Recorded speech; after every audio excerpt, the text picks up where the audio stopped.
நானும் என் மகனோட நின்று போட்ட போஸ்ட்டு கீழே வக்கரமா வந்து கமெண்ட் போட்டவனுங்கலாம் இருக்கானுங்க. எவ்வளவு ட்ரக் டி அடிக்ஷனுக்காக ஒரு போஸ்டர் போடுறோம். அதுல வந்து அந்த போஸ்டரை போட்டு நாங்க என்ன பண்றோம், சோஷியல் மீடியால நான் எல்லாருக்கும் ஃபார்வர்ட் பண்றேன். எனக்கு ஒரு மெசேஜ் வருது, போட்டது வந்து போதைப் பொருளுக்கு எதிரான தினத்தை குறிப்பிட்டு ஒரு போஸ்டர் போடுறேன். அப்போ வந்து ஒரு நண்பர் வந்துட்டு அனுப்புறாரு. என்ன அனுப்புறாரு அப்படின்னா, உன் கண்ணே போதை தானே அப்படின்னு அனுப்புறாரு. நான் எங்க இருந்துடா வரீங்க நீங்கெல்லாம், நான் என்ன போஸ்டர் அனுப்புறேன், நீ என்ன போஸ்டர் அனுப்புற, நீ என்ன மெசேஜ் போடுற அப்படின்ட்டு நான் அடுத்த கேள்வி கேட்டேன். உன் கட்சி இதுதான்ப்பா உனக்கு சொல்லி கொடுக்குதா அப்படின்னு சொல்லிட்டு ஓடிட்டாரு. அதோட காணாம போயிட்டாரு. ப்ரிவிலேஜ் இருக்கு இல்லையா, அது மென் அண்ட் விமன் அப்படின்னு வரும்போது மென்னுக்கு வந்து இயற்கையாகவே அந்த ப்ரிவிலேஜை கொடுத்துட்றாங்க இந்த சமுதாயம் வந்துட்டு. என்ன அப்படின்னா, ஒரு ஆணுக்கு பெண் வந்துட்டு சமமாக வேலையை செஞ்சாலோ இல்லாட்டி ஒரு ஈக்குவல் போஸ்டிங்காக அவங்க ஃபைட் பண்ணாலோ அந்த இடத்துல சேலஞ்சஸை தாண்டி இன்னைக்கு ஒர்க் பிளேஸ் ஹராஸ்மெண்ட் இருக்குது, செக்ஷுவல் ஹராஸ்மெண்ட் இருக்குது, சம்பளம் வந்து ஈக்குவலாக கொடுக்கறது கிடையாது, வாய்ப்புகள் கொடுக்கறது கிடையாது. நமக்கு என்ன வேணுன்றத நம்மளுடைய பெற்றோர்கள் சொல்லி கொடுத்தோ இல்லாட்டி அவங்க வாழ்ந்து காட்டியிருந்தாலோ இல்லை நம்ம யாரையாவது பார்த்துருந்தாலோ நம்ம வந்து அந்த மாதிரியான எண்ணங்கள் வராது. ஆனால் யூனிஃபார்ம்னாலே கொஞ்சம் பயப்படுவாங்க. ஆனால் யூனிஃபார்ம் போட்ட பெண்களை பார்த்து யாரும் பயப்படுறது இல்லை குடும்பத்தில் அப்படின்றதையும் நாங்கள் பார்த்துருக்கோம். அவங்களுக்கு வந்து டியூட்டி இருக்கும், 24 hours டியூட்டி இருக்கும் சம்டைம்ஸ் வந்துட்டு. ஸோ அவங்க ஃபாலன் அப்படின்ற ஒரு இது இருக்குது. அந்த அவங்க போகிற சமயத்தில் கூட இதே காவல்துறையை சார்ந்த ஒரு கணவரை கல்யாணம் பண்ணியிருந்தாங்கன்னா அவங்களுக்கு கொஞ்சம் அண்டர்ஸ்டாண்டிங் இருக்குது. இதே வேற கட்டமைப்புலேருந்து ஒருத்தங்களை கல்யாணம் பண்ணியிருக்கும் போது அந்த பெண்களுக்குமே சேலஞ்ச் இருக்குது. யாராவது ஒருத்தங்க வந்து உன் ஹஸ்பண்ட் எங்கன்னு கேட்டாங்கன்னா வந்துட்டு அவங்க கிட்ட சொல்லு, நான் ஒரு ஹாப்பி சிங்கிள் பேரண்ட்னு சொல்லிட்டு. அது நீ மற்றவங்க என்ன நினைக்கிறாங்கன்னு நீ ஏன் யோசிக்கணும்? இதுக்கு மேலே ஹோப்பே இல்லை என்னோட மேரேஜ் லைஃப்ல அப்படின்னு இருக்கும்போது, நான் 2 குழந்தைங்களை வச்சுட்டு நம்ம நிற்கும் போது படிப்பு ஒன்று இருந்தால் போதும். டீ டாக் ஷோ நேயர்களுக்கு வணக்கம். பெண் என்பவள் யார்? பெண்ணுக்கான திறமைகள் என்னெல்லாம் இருக்குது? பெண்ணுடைய பார்வை சமூகத்தின் மீது எவ்வளவு அகலமாக இருக்கிறது? பெண்ணினுடைய முன்னேற்றம் எந்த அளவுக்கு முக்கியம் அப்படிங்கிறத வெளிக்காட்டும் விதமா ஒரு விழிப்புணர்வு ஸ்பெஷல் காஸ்ட் ப்ரோக்ராமாவும் இந்த டீ டாக் ஷோ நிகழ்ச்சி இருக்க போகுது.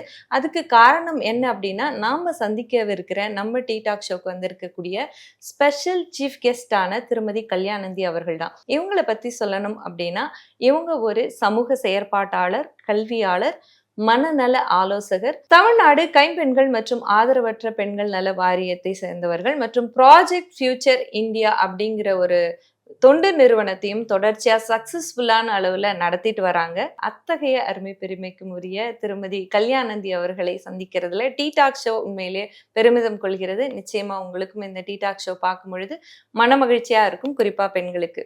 நிகழ்ச்சிக்குள்ள போலாமா? வணக்கம் மேம். வணக்கம் ஜெயஸ்ரீ, எப்படி இருக்கீங்க? நலமா இருக்கேன், நீங்க எப்படி இருக்கீங்க? நல்லா இருக்கேம்மா. உண்மையிலே மேம், இன்னைக்கு இருக்கக்கூடிய கடினமான சூழ்நிலையில பொதுவா பாத்தீங்கன்னா பெண்கள் வந்து வீட்டுக்குள்ளேயே இருந்தாங்க. அப்புறம் வந்து பெண்கள் எல்லாம் வெளியில வரணும் அப்படின்னு போராடி இன்னைக்கு வெளியில வந்துட்டாங்க.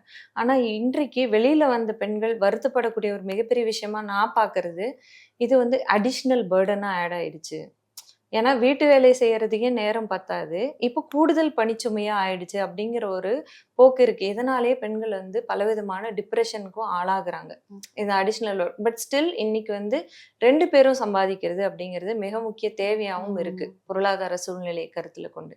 இது எல்லாத்தையும் தாண்டி ஒரு சோசியல் ஆக்டிவிஸ்டா எப்படி உங்களை நீங்க இந்த அளவுக்கு பரிணாம வளர்ச்சி பண்ணி எடுத்துட்டு வர முடிஞ்சது? இந்த ப்ரிவிலேஜ் இருக்கு இல்லையா, அது மென் அண்ட் விமன் அப்படின்னு வரும்போது மென்னுக்கு வந்து இயற்கையாவே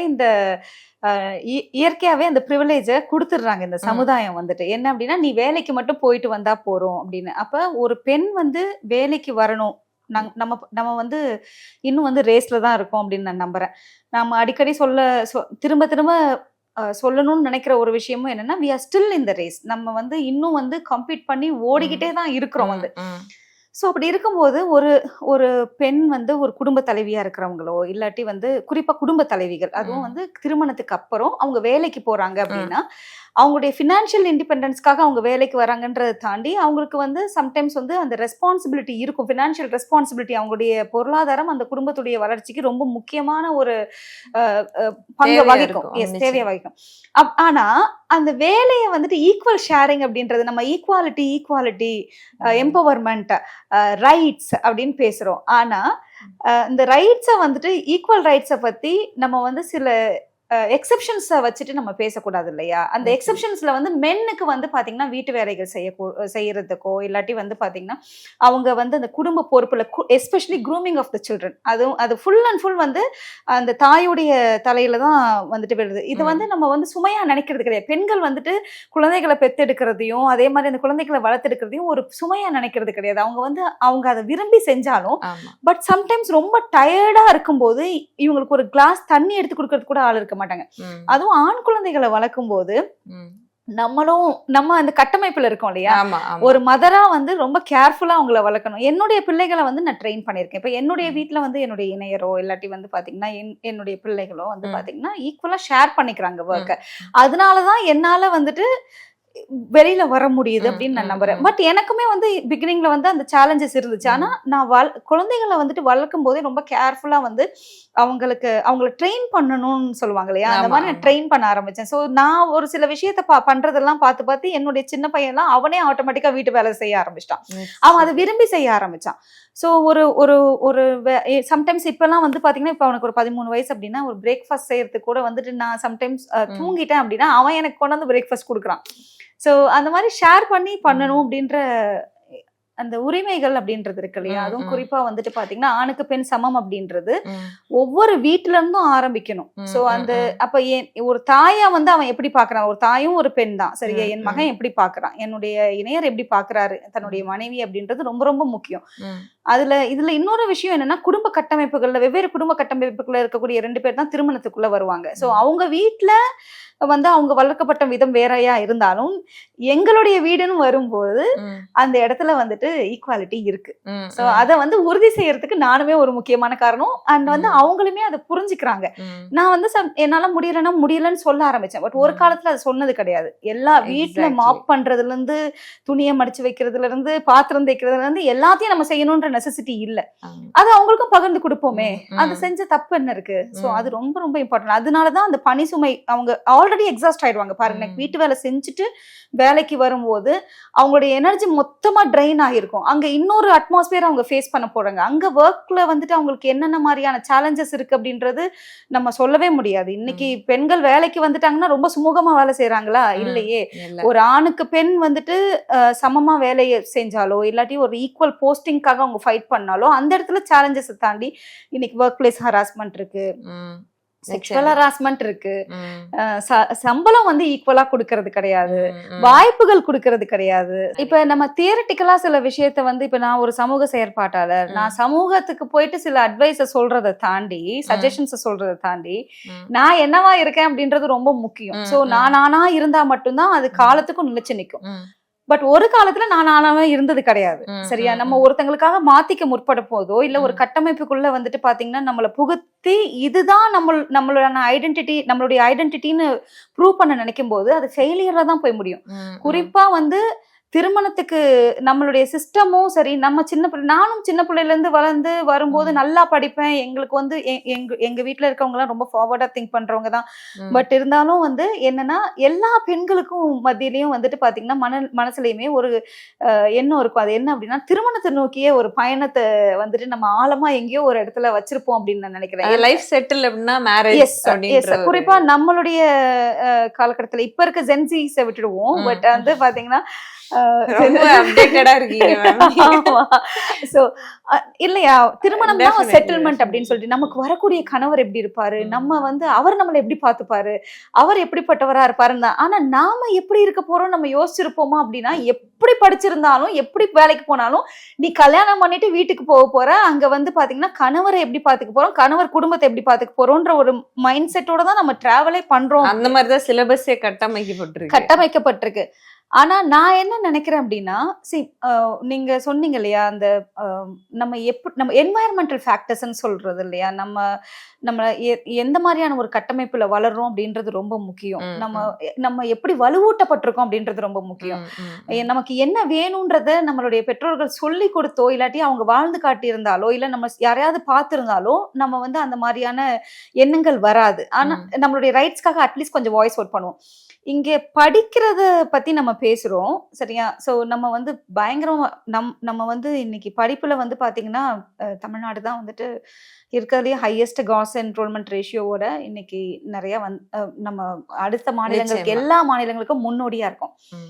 பட் நம்ம ஜென்ரலா பெண்கள் அப்படின்னு எடுத்துக்கிட்டா இது ம். வந்து நாட் ஒன்லி ம். ஆல் ம். ஓவர் த வேர்ல்ட் அப்படின்னு நம்ம எடுத்துக்கிட்டாலோ இல்லாட்டி வந்து குறிப்பா வளரக்கூடிய நாடுகள்ல டெவலப்பிங் கண்ட்ரீஸ்ல பாத்தீங்க அப்படின்னா இந்த பெண்கள் வந்து கல்வி கற்கிறதே அவங்களுக்கு வந்து ஒரு சேலஞ்சா ஆயிடுதோ அப்படின்னு சொல்லிட்டு. ஏன்னா நீ கல்வி கற்றா வந்து உன்னுடைய குவாலிஃபிகேஷனுக்கு ஏத்த மாதிரி மாப்பிள்ளையை தேடுறது. ம். சோ உன்னுடைய நீ வந்து திருமணம் பண்ணிட்டு போனாலும் ம். இப்போ நிறைய சீரியல்ஸ் எல்லாம் இன்னைக்கு சோஷியல் மீடியாவோட இம்பாக்டை கூட எடுத்து பாருங்கன்னா வந்துட்டு நிறைய சீரியல்ஸ்ல எல்லாம் வந்து குறிப்பா வந்து ஐஏஎஸ் ஆபீசர்ஸ் ஐபிஎஸ் ஆபீசர்ஸா வரக்கூடிய பெண்கள் வந்துட்டு அவங்க வீட்டுல இருக்கக்கூடிய கிராமப்புறத்துல இருந்து படிக்காத வந்த ஒரு கணவரை கல்யாணம் பண்ணிருப்பாங்க. அந்த கணவருக்கு வந்து பாத்தீங்கன்னா இவங்க வந்து இறங்கி போய் ஆக்சுவலா இவங்க ஒரு தபேதார் வெயிட் பண்ணிட்டு இருப்பாரு. கார்ல இறங்கி போய் ஏறுற நேரத்துல கூட பேரை சொல்லி கூப்பிட்டா வரேன் மாமா அப்படின்னு ஓடி போய் ஒரு காஃபி போட்டு கொடுத்துட்டு இல்ல உண்மைதானேமா காஃபிய போட்டு கொடுத்துட்டு திரும்பி வந்து அவங்க கலெக்டர் வேலை பாக்குற மாதிரி காட்டுறாங்க. இதெல்லாம் வந்து வீட்டுல உட்காந்துட்டு கணவன் பிள்ளைங்களை எல்லாம் ஸ்கூலுக்கு அனுப்பிட்டு உட்காந்து இது ஒரு என்டர்டெயின்மெண்டா பார்க்கக்கூடிய பெண்களை வந்து இன்னும் என்கரேஜ் பண்ணல. அது எவ்வளவு வந்து ஒரு தவறான ஒரு விஷயம்ன்றது பாருங்க. அதாவது நம்ம என்ன சொல்ல வரோம் அப்படின்னா நீ ஒரு எலிமெண்ட் ஒரு மேரேஜ் எலிமெண்ட் ஒரு கல்ச்சுரல் எலிமெண்ட் அப்படின்றது கல்ச்சர்ன்றதுல வெவ்வேறு பரிணாமங்கள் இருக்கு இல்லையா. சோ நீ வந்து கடைசியில வந்து வீட்டுல நீ சமைச்சுதான் வந்து ஒரு குடும்ப தலைவியாவோ இல்ல ஒரு பெண்ணுன்றத வந்து உறுதி செய்யணும் அப்படின்றத வந்துட்டு சொல்லுது. அப்ப நீங்க படிச்சுட்டு வேலைக்கு போய் ஒரு நல்ல பினான்சியலா இண்டிபெண்டா ஒரு பிகர் போஸ்டிங்ல இருந்தா நீங்க அவங்க மனைவியா ஏத்துக்க மாட்டீங்களா இல்ல ஒரு மருமகளா ஏத்துக்க மாட்டீங்களா. நிறைய நான் காவல்துறையில வந்துட்டு நான் நிறைய செஷன்ஸ் கொடுக்கும்போது வகுப்புகள் எடுக்கும்போது நிறைய பெண்கள் வந்துட்டு காவல்துறையில யூனிஃபார்ம்னாலே கொஞ்சம் பயப்படுவாங்க. ஆனா யூனிஃபார்ம் போட்ட பெண்களை பார்த்தா யாரும் பயப்படுறது இல்ல குடும்பத்துல அப்படின்றதையும் நாங்க பாத்திருக்கோம். அவங்களுக்கு வந்து டியூட்டி இருக்கும் 24 hours டியூட்டி இருக்கும் சம்டைம்ஸ் வந்துட்டு. சோ அவங்க ஃபாலன் அப்படின்ற ஒரு இது இருக்கு. அந்த அவங்க போற சமயத்துல கூட இதே காவல்துறையை சார்ந்த ஒரு கணவரை கல்யாணம் பண்ணியிருந்தாங்கன்னா அவங்களுக்கு கொஞ்சம் அண்டர்ஸ்டாண்டிங் இருக்கு. இதே வேற கட்டமைப்புல இருந்து ஒருத்தங்களை கல்யாணம் பண்ணிருக்கும் போது அந்த பெண்களுக்குமே சேலஞ்ச் இருக்கு. நீ வந்து காஃபி போட்டு கொடுத்துட்டு போ கரெக்டா வந்து அப்படியே காஃபி போட்டு கொடுத்தாலும் குடிக்கிறாங்களா இல்ல அதுல வந்து இன்னும் ஒரு ஸ்பூன் சக்கரை கம்மியா இருக்கு. அப்ப எவ்வளவு வந்து அதாவது நீ வேலைக்கு போனாலும் இன்னும் ரொம்ப மோசமான ஒரு கேள்வி கேட்பாங்க. என்ன அப்படின்னா எந்த பொம்பளையும் பண்ணாத ஒரு வேலையா நீ பண்ற என்ன மத்த வீட்டுல எல்லாம் பொண்ணுங்க வந்துட்டு வேலை செய்யறியா நீ என்ன வந்து ஸ்பெஷலா என்ன புதுசா அப்படி கேட்கும் போதெல்லாம் இவங்க என்ன மாதிரியான ஒரு சூழ்நிலையில வளர்ந்து வந்திருக்காங்க. சோ தாய்மார்கள் வந்து எங்கேயோ ஒரு இடத்துல வந்து நீ ஒரு ஆம்பளை புள்ள நீ வந்து அவங்க கணவர்மார்கிட்ட கஷ்டப்பட்டு இருந்தாலும் மருமக கஷ்டப்படுறதுன்னு படக்கூடாதுன்னு நினைக்கிறது கிடையாது. இது வந்து பாத்தீங்கன்னா ஒரு டிபிக்கல் டிராகிங் மாதிரி ஒரு செயின் ரியாக்ஷன் மாதிரி இரு நானே கஷ்டப்பட்டு தானே வந்தேன். இன்னும் சில குறிப்பா மருமகன் அப்படிங்கறத தாண்டி பெண் பிள்ளைய பெறக்கூடிய அம்மாக்கள் இருக்கிறாங்க இல்லையா அவங்களே வந்து நீ வந்து போற வீட்டுல இப்படிதான் நடந்துக்கணும் நீ இங்க வந்து எப்படி வேணா இருக்கலாம்லாம் இருக்காத இங்க நான் உன்னை ஒழுக்கமா வளர்த்துறேன் உன் புருஷ வீட்டுக்கு போய் நீ எப்படி வேணா இருந்துக்கோ அப்படின்னு சொல்லி ஒரு புருஷனை டிபெண்ட் பண்ணியே அது புகுந்த வீட்டை டிபெண்ட் பண்ணியே அந்த பெண் வந்து வளர்க்கப்படுறா. நீ இப்படி இரு உனக்கான விஷயங்களை நீ கட்டமைச்சுக்கோ நீ நோ சொல்ல கத்துக்கோ அப்படின்னு சொல்லி பெண் பிள்ளைகளை பெற்ற அம்மாக்களே வந்து சொல்றது இல்ல. இது வந்து உண்மையிலேயே வந்து ஒரு அதாவது ரொம்ப வெரி லாங் பிராக்டிஸா நான் பாக்குறேன். பல தலைமுறைகளுக்கு பெண்களை வந்து இப்படியே அவங்க வந்து மேனிபுலேட் பண்ணி பண்ணி பண்ணி அவங்களுக்கே தெரியாம annoyingly they are transforming it to the younger generation. டெஃபினட்டா அது வந்து அவங்க வந்து கல்டிவேட் சாப்பாடு போடுற மாதிரி 3 வேளையும் சொல்லி சொல்லி கல்டிவேட் பண்றாங்க இல்லையா. அண்ட் அதே மாதிரி வந்து மகன் வரும்போது அம்மாங்க வந்து கொஞ்சம் பாரபட்சம் காட்டுவாங்கன்னு நான் நினைக்கிறேன். வந்துட்டு என்னுடைய எக்ஸ்பீரியன்ஸ்ல வந்துட்டு நிறைய அதாவது ரொம்ப ஸ்டாட்டிஸ்டிக்ஸ் ரொம்ப குறைவா இருக்கும்னு நினைக்கிறேன். நான் அடிக்கடி சொல்றது ஒண்ணுதான் நிறைய கவுன்சிலிங் வரும்போது கூட வந்துட்டு எக்ஸ்பெக்டேஷன்ஸ் வந்து கான்ஃபிளிக்ட் வருது குடும்பத்துக்குள்ள பிரச்சனை வருது மாமனார் மாமியாரால இல்ல மருமகளால பிரச்சனை வரும்போது ஒரு உண்மையை தான் நீங்க அண்டர்ஸ்டாண்ட் பண்ணும் அவங்க உங்க மாமியார் அவங்க உங்க அம்மா இல்ல. அதே மாதிரி மருமகளால பிரச்சனை வரும்போது வந்து பாத்தீங்கன்னா இவங்க உங்க மக கிடையாது என் மக மாறி என் அம்மா மாறின்றதெல்லாம் மாறிதான் அது அம்மா இல்ல, அது இல்ல. வந்துட்டு மகளும் இல்ல அப்படின்ற உண்மையை நம்ம ஏத்துக்கணும். நீங்க வந்து சொன்னீங்க, நம்ம வந்து யாருமே அம்மா அப்பா அப்படி வளர்ந்தாங்க, அப்பா ஒரு இன்ஸ்பிரேஷனா இருந்தாரு, அப்படியெல்லாம் வந்து நம்ம நம்மள வந்து அவங்கள பார்த்து கட்டமைச்சுக்க முடியாது. நானா தான் இந்த மாதிரியான ஒரு இடத்துக்கு வந்திருக்கேன். ஸோ என்னோட கொஸ்டின் பிரதான கேள்வி என்னன்னா, which made you to turn you as a social activist? ஏன்னா வாழ்க்கையில வந்து நீங்களும் வந்து எல்லாரும் போல சாதாரணமா வளர்ந்து படிச்சு கல்யாணம் பண்ணி வந்திருக்கிறீங்க. அப்படி இருக்கும் பொழுது இந்த ஃபீல்டுக்குள்ள வரணும் அப்படிங்கிறதுக்கு எந்த ஒரு இடம் வந்து ஸ்டார்டிங் பாயிண்டா? Okay, so very first thing என்ன அப்படின்னா, எனக்கு வந்து எங்க அப்பா ஒரு டாக்டர். ஓகேவா, எங்க அப்பா வந்து சின்ன வயசுல இருந்தே அவர் வந்து எனக்கு என்னன்னா அடிக்கடி ஸ்டெத்தஸ்கோப்பை கழுத்துல போட்டு நீ டாக்டர் ஆகணும் மக, ஆகி சர்வீஸ் பண்ணணும். ஸோ இந்த வார்த்தையை தான் அவர் அடிக்கடி சொல்லி கேட்டிருக்கேன் நான். அது டோட்டலாவே உள்ளுக்குள்ள கல்டிவேட் பண்ணிருக்காரு. அண்ட் அதை தாண்டி வந்து பாத்தீங்கன்னா என்னுடைய அத்தையா இருக்கட்டும், என்னுடைய தாத்தாவா இருக்கட்டும், அவங்க எல்லாம் சமூக போராளிகள். அவங்க எல்லாம் வந்து ஒரு அரசியல் பின்புலத்தோட இருந்தவங்க, வந்து சமூக போராளிகள். ஸோ அவங்களுடைய ஸ்டோரி. ஸோ என்னுடைய அப்பாவுமே வந்து பாத்தீங்கன்னா நிறைய வந்து அவரை வந்து சாக்ரிஃபைஸ் பண்ணிருக்காரு சொசைட்டிக்காக.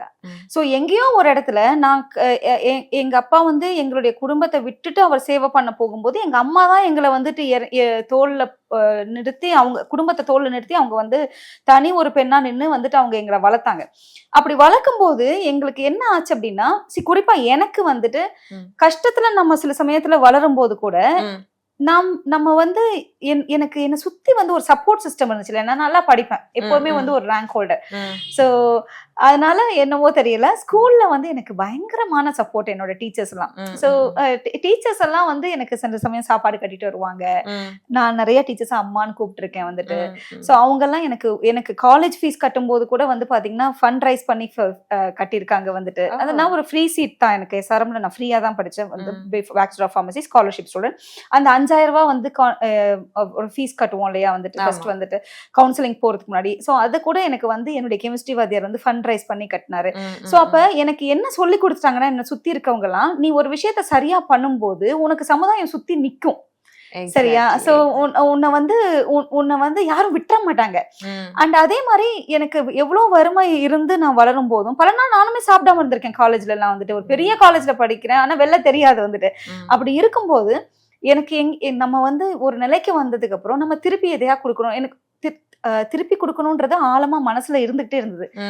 ஆனா அதை ஸ்டார்ட் பண்றதுக்கு நான் வந்து ஒரு பீரியட் எல்லாம் வச்சுக்கல. சோ இப்படி நான் ஆனதுக்கு அப்புறம் தான் இப்படி செய்வேன் அப்படின்னு. அது எங்க இருந்து பிராக்டிஸ் ஆச்சு அப்படின்னா, நான் சாப்பிடும் போதே என் தட்டுல இருக்க சாப்பாடை நான் பாதி இன்னொருத்தவங்களுக்கு கொடுத்தேன்னா அதுவே வந்துட்டு ஷேரிங் தான்.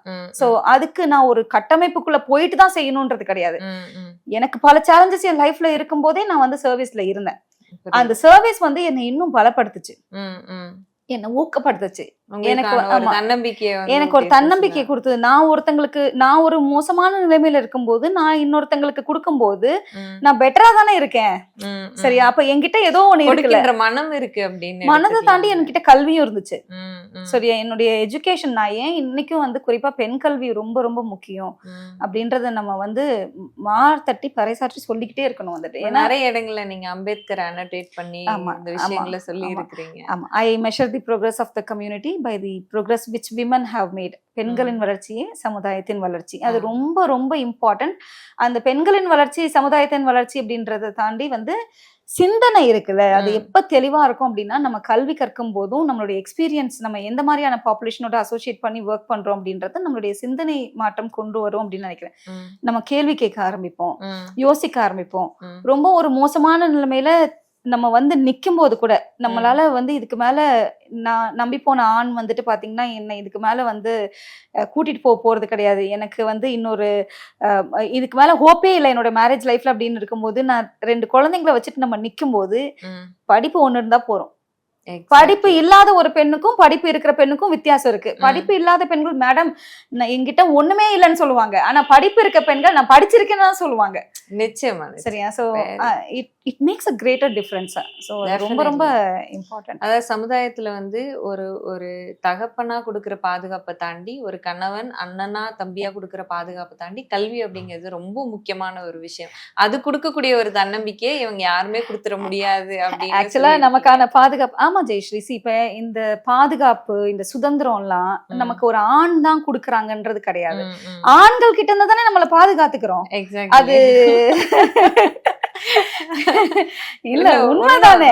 குடும்ப வன்முறையில வந்து ஏன்னா வந்து மேன்மேடுன்னு தான் வந்து எல்லா ப்ரொடக்ஷன்ஸுமே வந்து அந்த காலத்துல ஆண்கள் செய்தது, ஆண்கள் தான் அதிகமா சமூகத்துல மேன்மேட் திங்னு இப்போ வரைக்கும் அந்த வார்த்தை இருக்கு. இன்னைக்கு வந்து அதை பீப்புள் மேடோ ஹியூமன் மேட் அப்படிங்கிற மாத்துறதுக்கு உண்டான வாக்கியங்கள் இல்லை. ஆனா இன்னைக்கு வந்து பெண்கள் சரிபாதி வேலைக்கு போகிறதுக்கு வந்துட்டாங்க. But still it's called man-made. அதுவே வந்து நான் இன்னைக்கு வந்து மாத்தணும் அப்படின்னு வச்சிருக்கக்கூடிய பக்கெட் லிஸ்ட்ல மிக முக்கியமான விஷயமா பார்க்கப்படுறேன். இதுல ரொம்ப இம்பார்ட்டண்டா என்ன அப்படின்னா, இந்த ஆண்கள்னால தானே நமக்கு பாதிப்பே அப்படின்றது. இப்போ இன்னைக்கு குடும்ப வன்முறையில இல்லாத பெண்களே இல்ல. ஆனா குடும்ப வன்முறைனா என்னன்றது ஒவ்வொரு பெண்ணை பொறுத்தும் அந்த டெபினிஷன் மாறுது. சரியா? அடிப்படையா வந்து அடிச்சாதான் வந்துட்டு குடும்ப வன்முறைன்னு சில பெண்கள் நினைக்கிறாங்க. கெட்ட வார்த்தையால பேசினா அது வன்முறை இல்லைன்னு நினைக்கிறாங்க. சரியா? அதே மாதிரி வந்து பாத்தீங்கன்னா பினான்சியலா வந்துட்டு பாத்தீங்கன்னா அவங்களுக்கு இண்டிபெண்டன்ஸ் இருந்தாலும் அவங்களுடைய சம்பளத்தை வந்துட்டு ஏடிஎம் கார்டை வந்து கணவர்கள் இல்ல அப்பா அம்மார்கள் வந்து ஆபரேட் பண்ற சிஸ்டம் இன்னும் கூட இருக்கு. இல்லைன்னா நம்ம சொல்ல முடியாது. நம்ம ஒரு சைடு ஆஃப் த பாப்புலேஷனை மட்டுமே பார்க்க முடியாது. இன்னொரு வல்னரபிள் சைட்ல இருந்து தான் நம்ம பேசணும் வந்துட்டு. அண்ட் அதே மாதிரி மகன்களால அடி உத வாங்குற தாய்மார்கள் நிறைய பேர் இருக்காங்க வந்துட்டு. நான்லாம் இன்னும் நீங்க அந்த அடி உதன்னு சொல்லும் போதுதான் உங்ககிட்ட ஒரு கொஸ்டின் கேட்கணும்னு தோணுது. இந்த காவல்துறையில இருக்கக்கூடிய பெண்கள்னு சொன்னீங்கல்ல, ஏன்னா பொதுவா கல்வி கற்றுட்டா மட்டும் பெண்களுக்கு தைரியம் வந்துடாது. பட் காவல்துறைக்குள்ள போறதுக்குன்னு தைரியம் மிக்க பெண்கள் தான் போக முடியும். அப்படி இருக்கும்போது அவங்களுமே இந்த மாதிரியான விஷயங்களை ஃபேஸ் பண்றாங்களா? ஆமா. ஃபைனலி நீ எந்த யூனிஃபார்ம்ல இருந்தாலும், நீ என்ன பொசிஷன்ல இருந்தாலும், நீ ஒரு விமன். அவ்வளவுதான் நம்ம மக்களுக்கு. பயப்படுறது இல்ல. அப்ப ஏன் வந்து நிறைய பெண்களுக்கு வந்து நீங்க போலீஸ் டிபார்ட்மெண்ட்ல இருக்க பெண்களுக்கு வன்முறையே இல்லைன்னு நினைக்கிறீங்களா? வந்துட்டு அதிகமா you are close with them இல்ல இருக்கு. பட் அவங்க வெளியில காட்டிக்கிறது கிடையாது அப்படின்னு நம்ம சொல்லலாம். ஆனா அதையும் தாண்டி வந்துட்டு நிறைய கேசஸ் வருது. நிறைய விமன் கான்ஸ்டபிள் சூசைட்ஸ் பண்ணிக்கிறாங்க. நிறைய அதுக்கு தானே நிறைய ரெஃப்ரெஷ்மெண்ட்ஸ் ப்ரோக்ராம்ஸ்மே இன்னைக்கு டிபார்ட்மெண்ட்மே முன்னெடுக்கிறாங்க. சோ இப்ப ஆனந்தம், மகிழ்ச்சி, அதுக்கப்புறம் நிறைய ப்ரோக்ராம் கொடுக்குறாங்க. சென்சிட்டைசேஷன் ப்ரோக்ராம்ஸ் கொடுக்குறாங்க, ரெஃப்ரெஷ்மெண்ட் ப்ரோக்ராம்ஸ் கொடுக்குறாங்க, ஒர்க் லைஃப் பேலன்ஸ் கொடுக்குறாங்க. அது வந்து இனஃபான்னு தெரியல, பட் முயற்சி எடுத்து கொடுத்துட்டு இருக்காங்க. சரியா? அவங்களுக்குமே சேலஞ்ச் இருக்குமா வந்துட்டு. நீ வந்து ஒரு நர்ஸ், குறிப்பா வந்து பாத்தீங்கன்னா இந்த நர்சிங் வேலை பாக்குற பொண்ணுங்க, ஏன்னா அவங்க எல்லாம் நைட் ஷிஃப்ட் பாக்குறவங்க, அதுவும் காவல்துறையில இருக்கிறவங்களுக்கு ஒரு ப்ராப்பர் அண்டர்ஸ்டாண்டிங் வந்துட்டு பாத்தீங்கன்னா இருக்குமா இல்லையான்றது நமக்கு நம்ம வெளிப்படையாவே நம்ம பார்க்கலாம்.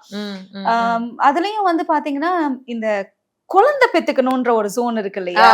சோ அந்த ஜோனுக்குள்ள இவங்க போகும்போது அதுல ஹஸ்பண்ட் அண்டர்ஸ்டாண்டிங்கை தாண்டி திருமணமாகி கொஞ்ச நாள்ல வந்துட்டு ஒரு 3 மாசம் ஆனா ஏதாவது நல்ல விஷயம் இல்லையா, 6 மாசம் ஆனா விஷயம் இல்லையா, விசேஷம் இல்லையா அப்படின்னு கேட்க ஆரம்பிச்சு.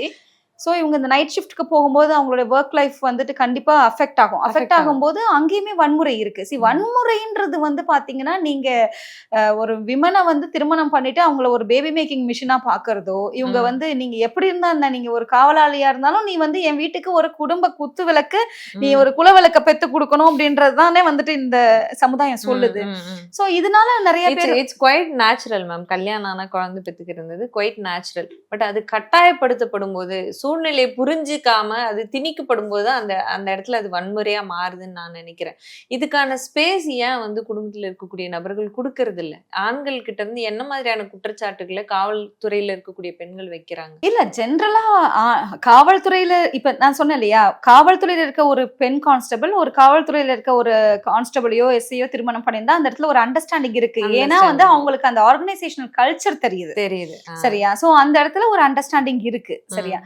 ஆனா இவங்க வேற ஒரு கிராமப்புறத்துல இருந்து வரக்கூடிய, நீங்க இந்த காவல்துறையில நிறைய பெண்கள் கேக்குறீங்க இல்லையா, அவங்க எல்லாம் வந்து இந்த 2ஆம் நிலை காவலர் தேர்வு எழுதுறவங்களுக்கு அடிப்படை வந்துட்டு உங்களுக்கு என்ன கல்வி தகுதி அப்படின்னு பாத்தீங்கன்னா 10வது தேர்ச்சி பெற்றிருக்கணும், இல்ல அவங்களுக்கு வந்து 18 வயசு பூர்த்தி ஆகியிருக்கணும். அதே மாதிரி ஒவ்வொரு கம்யூனிட்டிக்கும் ஏத்த மாதிரி இருக்கு வந்துட்டு.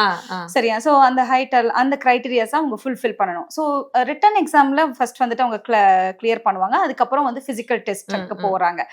ஸோ இப்போ இவங்களுக்கு ஈஸியா வேலைக்கு போறதுக்கு அப்படின்றதும் வந்து பாத்தீங்கன்னா 2 விஷயம் வந்து எக்ஸாம்ஸ் கிளியர் பண்றதுல ரொம்ப கிராமப்புற இளைஞர்கள் வந்துட்டு ரொம்ப அழகா ஸ்ட்ரீம் லைன் ஆகி எக்ஸாம்ஸ்க்கு ப்ரிப்பேர் பண்ணுவாங்க. அவங்களுக்கு டைவர்ஷன்ஸ் கிடையாது. அவங்க என்ன பண்ணாங்கன்னா கடிவாளம் போட்ட மாதிரி அழகா ஒரு தேர்வு அப்படின்னா உட்கார்ந்துருவாங்க. அந்த இளைஞர்களோ உட்கார்ந்துருவாங்க. டிபார்ட்மெண்ட்டுக்கு போனா அவங்களுக்கு ஒரு கௌரவம். நான் வந்து இந்த கிராமப்புறங்கள்ல இருக்கக்கூடிய சூழ்நிலை, அவங்களுக்கான நீதி வழங்கப்படாதது, சமுதாயத்துல இருக்கக்கூடிய வேறுபாடு, ஜாதிய கட்டமைப்புனால வரக்கூடிய பிரச்சனைகள், இதுக்கெல்லாம் வந்து ஒரு சொல்யூஷனா வந்து காவல்துறைக்கு வேலையாக்கி வைப்போனா எனக்கு ஒரு மரியாதை கிடைக்கணும்னு நினைக்கிறாங்க பிள்ளைங்க வந்து. இது மாற்று கருத்தே கிடையாது. சம்பாதியம் அதே மாதிரி நிரந்தரமான ஒரு வருமானம். சரி, இவங்களுக்கு வந்து ஒரு நிரந்தரமான இங்க நீங்க பாத்தீங்கன்னா காவல்துறையில நிறைய சவுத்ல இருந்து வந்து வேலை பாக்குற பிள்ளைங்க இருப்பாங்க. இங்க வந்து ரூம் எடுத்து தங்கி அவங்க வந்து அந்த சம்பளத்தை வாங்கி அவங்க ஒரு 4-5 பேர் இருந்துட்டு அதை வந்து மினிமமா செலவு பண்ணி மீதி காசெல்லாம் எங்க அனுப்புவாங்கன்னா குடும்பத்துக்கு தான் அனுப்புவாங்க. திருமணத்தை நோக்கி போகும்போது அவங்க கிராமப்புறத்துல இருந்து ஒருத்தரை கல்யாணம் பண்ணிக்கிறாங்க. அவங்க மேல அண்டர்ஸ்டாண்டிங் இல்லாத ஒரு பார்ட்னரை திருமணம் பண்ணும்போது அவங்க யூசுவல் விமன் மாதிரி தான் அவங்க ட்ரீட் பண்ணப்படுறாங்க. சோ திருமணத்துக்கு அப்புறம் குழந்தை பேரு, உனக்கு குழந்தை இருக்கான்னு 100 தடவை கேட்டா அதுவே சைக்காலஜிக்கலா வந்து ஒரு அபியூஸ் தானே. நிச்சயமா தட்ஸ் an emotional abuse இல்லையா? நெக்லெக்ட்.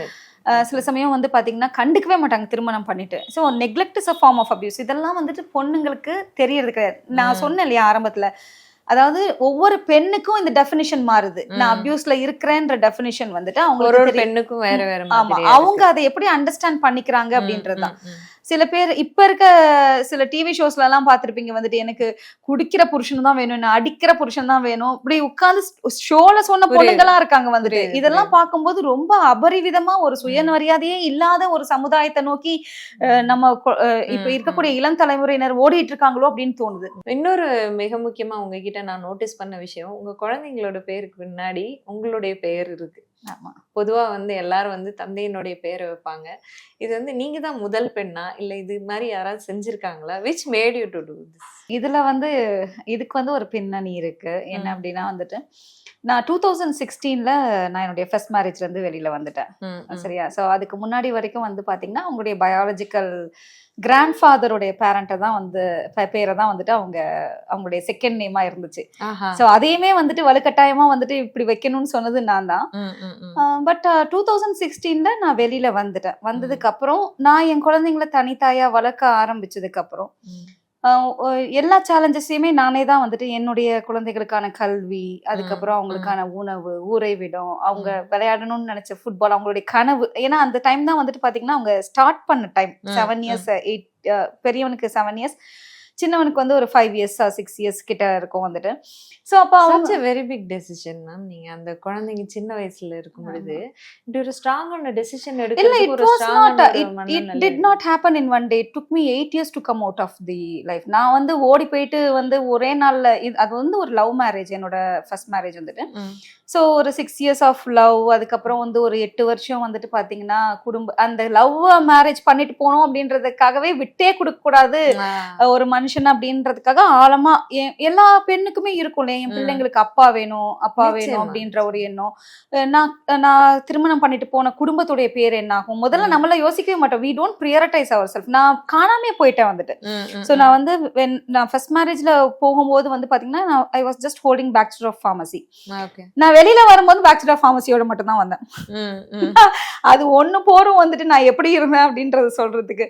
எனக்கு ஒரு டிரைவிங் கூட தெரியாது, வந்து 2 வீலர் கூட ஓட்ட தெரியாது. So I came out. எனக்கு தனியா வாழணும்ன்ற ஒரு நிர்பந்தம் ஏற்படும் போது நான் வந்து முதல்ல வந்து ஒரு 2 வீலர் கத்துக்க ஆரம்பிச்சேன். பாதி நாள் கீழே போடுவேன், வந்து என் பிள்ளைங்களும் நானும் சேர்ந்து விடுவோம், கிண்டல் பண்ணுவாங்க. பட் எனக்கு வந்து அது பெருசாவே தெரியல. எனக்கு தேவைப்பட்டது என்னுடைய பொருளாதாரத்துக்கு எத்தனை பேர் சிரிச்சா என்ன வந்துட்டு. ஸோ எனக்கு தேவைப்பட்டது நான் ரொம்ப ஸ்லோவா ஓட்டிட்டு போவேன், ஹார்ன் அடிச்சுட்டே போவேன் வந்துட்டு. சோ ஒரு பயமும் இருக்கும், பிளஸ் வந்து ஓட்டணும்.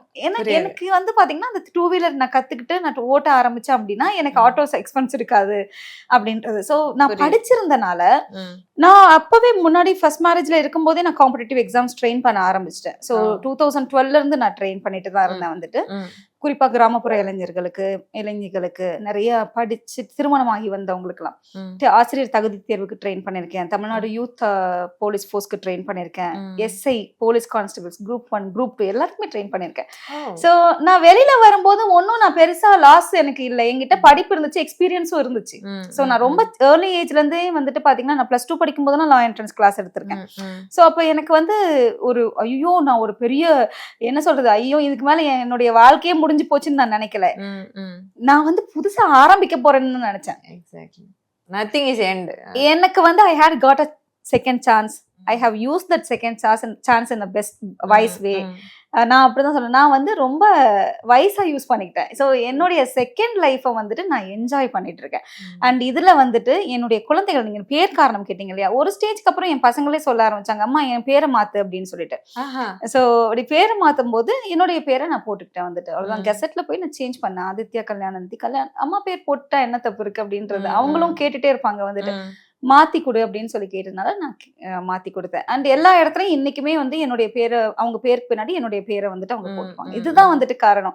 நான் அதாவது ஒரு பயாலஜிக்கலா வந்துட்டு ஒரு குடும்பத்துல இருந்து வந்துட்டேன் அப்படின்றதுக்காக மட்டுமே அவங்களோட பேரை போட்டுக்கணும்ன்றது கிடையாது. கடமையை செய்ய பெற்றோர்னா 2 பேரும் கடமையை செய்யணும். கடமையை செய்ய மறுத்த ஒரு தகப்பனுக்கு உடைய பேரையோ இல்ல அவங்களுடைய குலப்பெயரையோ எது கேரி பண்ணணும்? நான் தானே பாத்துக்கிறேன் என் பிள்ளைங்களை, அப்ப என் பேரை கேரி பண்ணிட்டோம். அதுக்குன்னு ஒரு தனிப்பட்ட ஒரு துணிச்சல், தைரியம். இதுக்கு துணிச்சல் தைரியம் எல்லாம் தாண்டி வந்து பாத்தீங்கன்னா இன்னைக்கு வந்து டிவோர்ஸ் பண்ண லேடிஸே வந்து அவங்களுடைய பிள்ளைகளுக்கு வந்து அப்பானுடைய பெயரை வந்து அடைமுடி, அதாவது அவங்க பெயர்களுக்கு பின்னாடி சேர்க்கக்கூடியது வந்து இன்றளவும் சமூகத்துல பார்க்கதான். என் பசங்களுக்குமே வந்துட்டு இருந்திருக்கும் சேலஞ்ச். ஆனா என் பிள்ளைங்க வந்துட்டு ஒரு ஸ்ட்ராங்கான அம்மா கிட்ட வளர்றாங்கல்ல, அவங்களுக்கு ஆன்சர் இருந்திருக்கும் வந்துட்டு. அவங்களுக்கு ஆன்சர் இருந்திருக்கும். அவங்க வந்து என் அம்மா வந்து ஒரு டிவோர்ஸ்ட் பேரண்டா, எங்க அப்பா இப்ப வந்து எங்க அம்மா ரீமேரேஜ் பண்ணிக்கிட்டாங்க அப்படின்னு சொல்றது அவங்களுக்கு எந்த அவமானமும் கிடையாது. அது கேட்டது போல உங்க பிள்ளைகளை வந்து மேபி நீங்க செய்யக்கூடிய இவ்வளவு விஷயங்களை வந்து அவங்களும் சேர்ந்து பார்த்து வளர்ந்ததுனால அவங்களுக்கு இந்த ஒரு பக்குவம் வந்திருக்கும் அப்படின்னு நினைக்கிறேன். ஏன்னா இன்னைக்கு வந்து சொல்லி கொடுத்தாலும் ஒரு விஷயத்த வர வைக்க முடியாது. வாழ்ந்து காட்டுறதுலதான் அதுக்கு அவங்கதான் வந்துட்டு என்னுடைய ரீமேரேஜ்க்கு மாலை எடுத்து கொடுத்தாங்க. So see they wanted to see their mother. இப்ப வரைக்கும் வந்து அவங்களுக்கு பொறுத்த வரைக்கும் அவங்க என்ன ஹாப்பியா பார்க்கணும்னு நினைக்கிறாங்க, நான் அவங்கள ஹாப்பியா பார்க்கணும்னு நினைக்கிறேன். அவ்வளவுதான். ரொம்ப சிம்பிள். இப்ப எனக்கு ஒரு சூழ்நிலை வரும்போது என்னால இந்த உலகத்துக்கு வந்த குழந்தைகளை நான் கைவிட்டுட்டு போகல. சரியா? ஏன் ரெஸ்பான்சிபிலிட்டின்னு அவங்கள நான் வந்து நான் எடுத்துக்கிட்டேன். அதை வந்து நான் விரும்பிதான் எடுத்துக்கிட்டேன். நான் வந்து பெயின்ஃபுல்லாவே ஃபீல் பண்ணல. இன்னைய வரைக்கும் எனக்கு மதர் திங் இல்ல ma'am, it's a mother thing. இது it is not only me. Maybe நான் வந்து என்ன சமுதாயத்துக்கு வந்து நான் வந்து ஃபைட் பண்ணி இந்த இடத்துக்கு வந்து நின்னு நான் இதை தைரியமா சொல்றேன். இந்த வேலையை ஒவ்வொரு குக்கிராமத்துல இருக்கக்கூடிய ஒரு பெண்ணுமே செஞ்சுக்கிட்டு தான் இருக்கா. ஒவ்வொரு இன்னைக்கு அண்டர் ப்ரிவிலேஜ் கம்யூனிட்டியில வந்து பாத்தீங்கன்னா ஒரு குடிசை வாழ் பகுதியில இருக்கக்கூடிய ஒரு தாயுமே இதை பண்ணிக்கிட்டு தான் இருக்கா. மேபி அவளுக்கு ஒரு பிளாட்ஃபார்ம் கிடைக்கிறது சொல்றதுக்கு. அவங்களுக்காக நான் சொல்றேன், அவ்வளவுதான். இல்ல மேம், உண்மையிலே சச்ச இன்ஸ்பிரேஷன் யூ ஆர். ஏன்னா நான் வந்து இது வந்து சொசைட்டில இருக்கக்கூடிய மற்ற பெண்களுக்கு ஒரு எடுத்துக்காட்டு. இல்ல, ஒரு காலத்துல நான் மேரேஜ் லைஃபை விட்டு வெளியில வந்தப்ப வந்துட்டு என்ன அப்படின்னா வந்து எனக்கு ஒரு இது நான் சொல்லி ஆகணும்னு நினைக்கிறேன். எனக்குமே வந்து நிறைய கட்டுக்கதைகள் இருந்துச்சு. ஏன்னா போன உடனே ஃபர்ஸ்ட் என்ன கேட்பாங்க அப்படின்னா, நான் ஒரு ஃபுட்பால் கிரவுண்டுக்கு என் குழந்தைங்களை கூட்டிட்டு போகும்போது நீ என்னன்னே கேட்க மாட்டாங்க. பசங்களோட பேரை கேட்டுட்டு வந்துட்டு உங்க ஹஸ்பண்ட் என்ன பண்றாரு அப்படின்னு தான் கேட்பாங்க. அப்போ ஒவ்வொரு தடவையும் எனக்கு ஒரு கதை இருந்துச்சு சொல்றதுக்கு. அப்ப வந்து எனக்கு ஒரு நண்பர், என்னுடைய நண்பர் ஆரன் அப்படின்னு சொல்லிட்டு அவங்க வந்து என்கிட்ட சொன்னாங்க, நீ ஏன் அப்படி சொல்ற, ஐம் ஹாப்பி சிங்கிள் பேரண்ட்னு சொல்லு. யாராவது ஒருத்தங்க வந்து உன் ஹஸ்பண்ட் எங்கன்னு கேட்டாங்கன்னா வந்துட்டு அவங்க கிட்ட சொல்லு, நான் ஒரு ஹாப்பி சிங்கிள் பேரண்ட்னு சொல்லிட்டு. அது நீ மத்தவங்க என்ன நினைக்கிறாங்கன்னு நீ ஏன் யோசிக்கணும். சோ நான் அது சொல்ல ஆரம்பிச்சப்ப என்னை யாருமே தவறா பாக்கல. சோ நான் தான் வந்து அப்படி ஒரு எண்ணத்துல இருந்தேன். நிறைய பேர் நான் வந்து என்ன நினைச்சிட்டேன் அப்படின்னா, ஓகே இந்த சமுதாயம் என்ன பத்தி என்ன நினைக்க போகுது. மேபி இது வந்து ஒரு 2018-19 நான் சொல்றேன். எனக்கு 5 வருஷம் தாண்டி சமுதாயமும் இன்னைக்கு ஸ்டீரியோடிபிக்கல் வியூஸ் பிரேக் பண்ணி இன்னைக்கு சிங்கிள் பேரண்ட்ஸ், டிவோர்ஸ் பேரண்ட்ஸ் எல்லாம் காமன் ஆயிடுச்சு. அண்ட் வந்து அது அவங்க இதை வந்து ஒரு பெருசா தபுவா பார்க்கல அப்படின்னு நான் நினைக்கிறேன். வந்து கிராமப்புறத்துக்கு அட்லீஸ்ட் சிட்டில வந்துட்டு பாத்தீங்கன்னா நமக்கு அந்த ஃப்ரீடம் இருக்கு. ஆனா என்னுடைய எண்ணத்துலயுமே வந்து ஒரு மாற்றம் வந்துச்சு. நான் ஏன் வந்து இந்த ரிஸ்க் எடுக்கல. நான் சொல்லிருக்கலாம் இல்லையா, சிங்கிள் Definitely. பேரண்ட் சொன்னா என்ன செஞ்சிட போறாங்க, மிஞ்சி மிஞ்சி போனா. So, அந்த என்னை தாண்டி இந்த எனக்கு சமூகம் என்ன நினைக்கும் அப்படிங்கிற அந்த ஒரு நமக்கு வந்து இவ்வளவு வருஷங்களா புகட்டப்பட்டது வந்து மைண்ட்ல இருந்துகிட்டே இருந்திருக்கும்ல. Single parents, divorce parents, widowed பேரண்ட்ஸ்க்கு இன்னொரு விஷயம் என்ன அப்படின்னா, முதல்ல ஒருத்தங்க விடோ ஆயிட்டாங்களோ சிங்கிள் ஆயிட்டாங்களோ, அதுவும் எஸ்பெஷலி மேரேஜ்க்கு போயிட்டு வந்து மேரேஜ்ல இருந்து வெளியில வரவங்க, செப்பரேட்டடா இருக்கவங்க, இவங்க வாழா வெட்டி, இவ ஒரு விதவை, அதுக்கப்புறம் வந்து பாத்தீங்கன்னா இவங்க வந்து பாத்தீங்கன்னா இவங்கள வந்து சமுதாயம் எப்படி பார்க்க போகுது இதுக்கு மேல, அதாவது இவங்கள வந்து ஒரு செக்ஷுவல் மெட்டீரியலா சமுதாயம் பார்க்கும் அப்படின்ற ஒரு எண்ணத்தை, அதாவது வந்து பாத்தீங்கன்னா சிங்கிள் தானே, கணவர் இல்ல தானே, இவங்களை நம்ம எப்படி வேணா சான்ஸ் எடுத்து பார்க்கலாம் அப்படின்னு சமுதாயம் நினைக்கிறாங்க. குறிப்பா வந்து நம்ம வந்து நம்மளோட செல்ஃப் கான்பிடன்ஸ்க்காக நல்ல ட்ரெஸ் அப் பண்ணாலுமே அது தவறா இந்த சமூகம் சொல்லக்கூடிய. ஆனா நான் என்ன நினைக்கிறேன்னா, குடும்ப கட்டமைப்புல இருக்கிற பெண்களுக்குமே இந்த சேலஞ்ச் இருக்கு. அதாவது வந்து கணவரோட இருக்கிற பெண்களை யாருமே பாக்குறது இல்லையா, இல்ல அவங்க வல்னரபிள் டார்கெட்ஸா இல்லையா. இன்னும் சொல்ல போனா குடும்ப கட்டமைப்புக்குள்ள ஒரு கணவனுக்கும் மனைவிக்கும் பிரச்சனை இருந்து கணவனும் மனைவியும் ஒன்னா சேர்ந்து வாழக்கூடிய குடும்பங்கள்ல நிறைய பேர் வந்து உள்ள பிரேக் பண்ணிட்டு உள்ள போய் அந்த இடத்துல பிளவை ஏற்படுத்துற சிச்சுவேஷன்ஸ் இருக்கு. அதே மாதிரி வந்து பாத்தீங்கன்னா இந்த மாதிரி குடும்ப கட்டமைப்பு விட்டு வெளியில வரமானான்னு சொல்லி நினைக்கக்கூடிய பெண்களுக்கு வந்து அவங்கதான் வந்து சேஃப் டார்கெட்ஸ் ஆயிடுறாங்க. ஏன்னா வெளியிலயும் சொல்ல மாட்டாங்க. கரெக்ட் சரியா, வெல் செட். ஆமா சரியா, வெளியில சொல்ல மாட்டாங்க அப்படின்ற ஒரு இதை வந்துட்டு பாத்தீங்கன்னா நம்ம ஆண்கள் வந்து அதை யூஸ் பண்ணிக்கிறாங்க. அண்ட் தனியா இருக்க பெண்கள் கிட்ட இன்னுமே ஓகே இவளுக்கு கேக்குறதுக்கு யாரும் ஆள் இல்ல அப்படியே யோசிக்கிறாங்க. இருந்தாலுமே வந்துட்டு இவ வந்து வெளியே சொல்ல மாட்டா அப்படின்னு நினைக்கிறாங்க. அப்ப யார்கிட்ட ப்ராப்ளம் இருக்கு அப்படின்னு குறிப்பா அதை எப்படியா இருந்தாலும் பெண் வந்து அந்த டார்கெட் பிளேஸ்லயே தான் இருக்காங்க. என்ன மாதிரியான பெண்ணா இருந்தாலும் பெண் வந்துட்டு ஒரு ஆணுக்கான இறை அப்படின்னு ஒரு சமுதாயம் பாக்குது. ஆனா நான் அப்படிப்பட்டவை இல்லன்றத ஒவ்வொரு பெண்ணும் ஸ்ட்ராங்கா சொல்லணும்.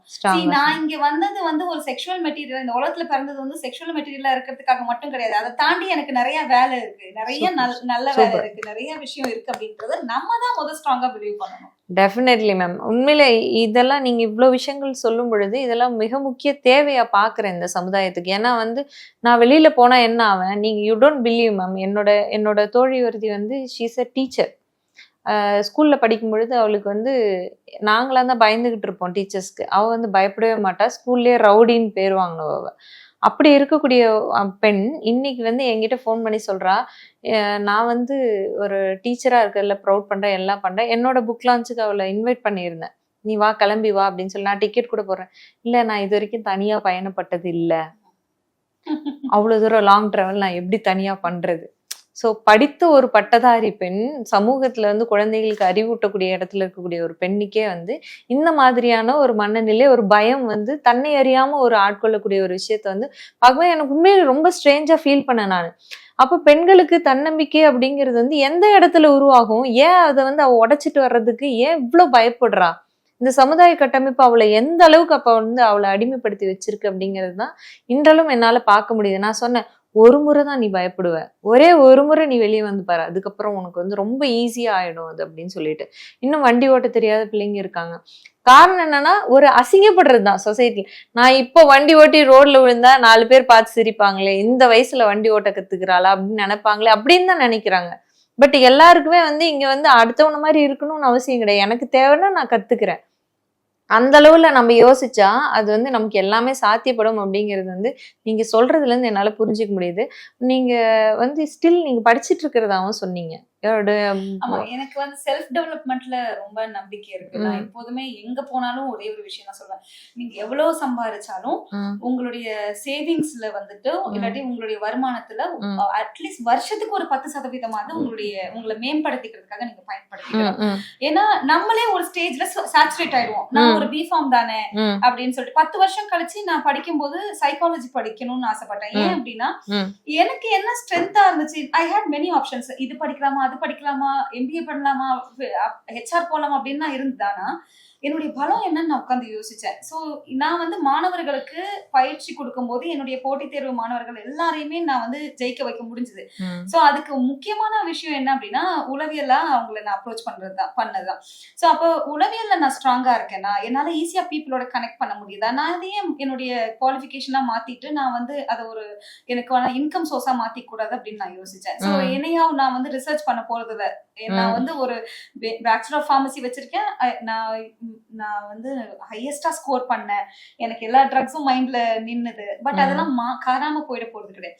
சோ என்னுடைய பலத்தை வந்துட்டு நான் வந்து யூஸ் பண்ண ஆரம்பிச்சேன். சோ எம்எஸ்சி சைக்காலஜி முடிச்சதுக்கு அப்புறம் எனக்கு சமுதாயத்து மேல நாங்க படிச்சுட்டு இருக்கும் போதே வந்துட்டு அப்சர்வேஷன் ஹோம்ஸ், அதுக்கப்புறம் ஜுவனைல் ஹோம்ஸ் எல்லாம் நாங்க டிராவல் பண்ணி பார்க்கும்போது அப்ப வந்து எனக்கு தோணுச்சு, ஏன் வந்து நம்ம குழந்தைகளுக்கு இந்த குழந்தைகளுக்காக நம்ம படிக்கக்கூடாது. அப்புறம் மறுபடியும் நான் மெட்ராஸ் யூனிவர்சிட்டியில கிரிமினாலஜி டிபார்ட்மெண்ட்ல diploma in juvenile justice and juvenile psychology படிச்சேன். தேடிட்டு இருந்தேன் எது ஈஸியா இருக்கும், எது வந்துட்டு நமக்கு ரொம்ப நீங்க செய்யக்கூடியதுக்கு இருக்கும், எதுனால நம்ம சொசைட்டிக்கு சப்போர்ட் பண்ண முடியும், குழந்தைகளோட ஒர்க் பண்ணணும்னு எனக்கு ரொம்ப ஆர்வம். எனக்கு ஏன்னா குழந்தைகள் தான் வந்துட்டு எதிர்காலம். இன்னைக்கு ஒரு விஷயத்த நம்ம மறக்கவே கூடாது.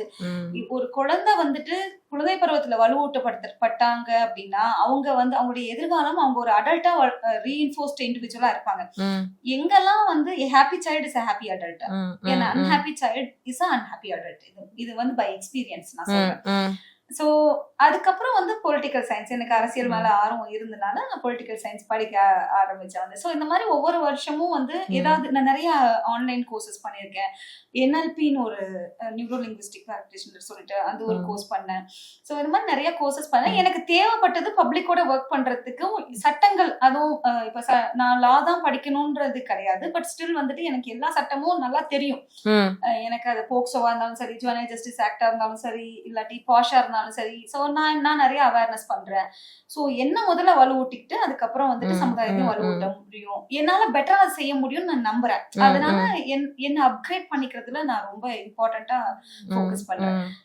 உங்க பேருக்கு பின்னாடி நிறைய டிகிரி வந்து கண்டினியூஸா எழுதிட்டே போகலாம். ஆமா, டிகிரி எழுதலாம். பட் வந்து கல்யாணந்தின்றது ஐடென்டிட்டி. எக்ஸாக்ட்லி. பட் எங்களோட ஆசை என்ன அப்படின்னா, நிறைய விஷயங்கள் வந்து கவர்மெண்ட் கிட்ட நாங்க கோரிக்கையாவே வச்சுக்கிட்டே இருப்போம். ஏன்னா நிறைய கண்டுபிடிப்புகள், குறிப்பா பாத்தீங்கன்னா எல்லா கண்டுபிடிப்புகளும் வந்து ஆண்கள் பார்வையிலிருந்து கண்டுபிடிக்கப்பட்ட கண்டுபிடிப்புகளாக தான் இருந்தது அந்த காலத்துல இருந்து கண்டுபிடிக்கும் போது. இப்பதான் வந்து 90ஸ்ல பேக்கெட் வைக்கக்கூடிய சூழ்நிலை வந்து பெண்கள் ஃபேஷன் டிசைனிங் படிச்சதுக்கு அப்புறமா தான் வந்திருக்கு. இன்னைக்குமே வந்து கருத்தடை சோ இன்னைக்கு வரைக்கும் பாத்தீங்கன்னா கருத்தடை மாத்திரைகள் வந்து பெண்களுக்கு தான் பயன்படுத்தக்கூடிய அளவுல, பீரியட்ஸ் தள்ளி போறதுக்கான மாத்திரை, இந்த மாதிரி ஆண்கள் வந்து தன்னை கம்ஃபர்டபுளா வச்சுக்கிறதுக்காக பெண்ணை எப்படி எல்லாம் யூஸ் பண்ணிக்கலாம் அப்படிங்கிறதுக்காக உண்டான கண்டுபிடிப்புகளா தான் இருக்கு. அது போல பெண்களுக்கு உண்டான தேவை இன்னும் நிறைய இருந்துகிட்டே இருக்கு. பெண்களுக்கான உரிமை கிடைக்கக்கூடிய விஷயங்கள் நிறைய இருந்துகிட்டே இருக்கு. சோ அது ஒரு பெண்ணா நீங்க போய் ரெப்ரசென்ட் பண்ணும்போது ஈஸியா போய் கவர்மெண்ட்க்கு வந்து இம்ப்ளிமெண்டேஷனுக்கு வர்றதுக்கு ரொம்ப ஈஸியா வந்துரும் அப்படின்னு நம்புறோம். அதாவது அது உங்களுடைய பார்வை, நான் வந்துட்டு தவறுன்னு சொல்ல மாட்டேன். பட் வந்து ஒரு உங்களுக்கு வந்து ஒரு ரெப்ரசன்டேஷனாவோ இல்லாட்டி வந்து பாத்தீங்கன்னா நீங்க பவர்ஃபுல்லா ஃபீல் பண்றதுக்கு ஒரு பவர்ஃபுல் பொசிஷன்ல தான் இருக்கணும்ன்றது கிடையாது. நீங்க இருக்கிற இடத்த பவர்ஃபுல்லா மாத்திக்கிறது உங்ககிட்ட தான் இருக்கு. சரியா? சோ இல்ல, பட்டாம்பூச்சி தேடி ஓடாத, தோட்டத்தை அழகாக்கிக்குள் பட்டாம்பூச்சி வரும் சொல்றீங்க. இப்ப எனக்கு பிராக்டிகலா வந்து பாத்தீங்கன்னா நான் எனக்கு கொடுத்த ஒரு பொறுப்பை நான் சரியா யூஸ் பண்றேன்னு நான் நினைக்கிறேன். சோ அப்படி நான் யூஸ் பண்றதுனால என் கூட இருக்கிறவங்க எல்லாருமே அதை யூஸ் பண்ணணும்னு நினைப்பாங்க. சரியா? ஏன்னா அப்ப ஓகே இவங்க இப்படி கூட இதை பண்ணலாமா அப்படின்றது தாட், நம்ம அவங்களுடைய தாட்டை ப்ரொவோக் பண்றோம் இல்லையா? சோ அது மேபி அவங்களுக்கு சேலஞ்சா கூட இருக்கலாம். ஆனா எதுவும் செய்யணும்னு யோசிக்கிறாங்கல்ல, அதுதான் ரொம்ப முக்கியம். சரியா? இவங்க செய்யறாங்கல்ல, என்ன இவங்க மட்டுமே செய்யறாங்க, நம்மளும் செஞ்சா என்ன? ஓகே, இவங்களுக்கு மட்டும் ஏன் இப்படி வந்துட்டு சப்போர்ட் கிடைக்குது, இவங்களுக்கு மட்டும் ஏன் பேர் கிடைக்குது, அப்ப இவங்க ஏதோ பண்றாங்கல்ல, அப்ப நானும் அதை பண்ணனா எனக்கும் கிடைக்கும் நம்புறாங்கல்ல. அதுதான் வந்துட்டு பாத்தீங்கன்னா இன்ஃப்ளூயன்ஷியலா இருக்கிறது. ஒரு லீடரா இருக்கிறதுக்கு வந்து பாத்தீங்கன்னா நீங்க ஒரு பவர்ஃபுல் பொசிஷன்ல வந்துட்டு இருந்துதான் நீங்க லீடரா இருக்கணும்ன்றது கிடையாது. You can be leaders from the scratch. எங்க வேணாலும் நீங்க லீடர்ஸா இருக்கலாம். டெஃபினெட்லி. சூப்பர் மேம், ஃபென்டாஸ்டிக்கா சொன்னீங்க மேம். இன்னைக்கு வந்து நீங்க சொன்னீங்க நிறைய பேர் வந்து இன்ஃப்ளூயன்ஸ் ஆகிறதுக்கு நிச்சயமா நீங்க ஒரு காரணியா இருப்பீங்க. பட் யங்ஸ்டர்ஸ் வந்து எந்த அளவுக்கு உங்களோட சோஷியல் ஆக்டிவிட்டீஸ்ல அக்கம்பனைடா வராங்க, அவங்களோட தாட் ப்ராசஸ் என்னவா இருக்கு?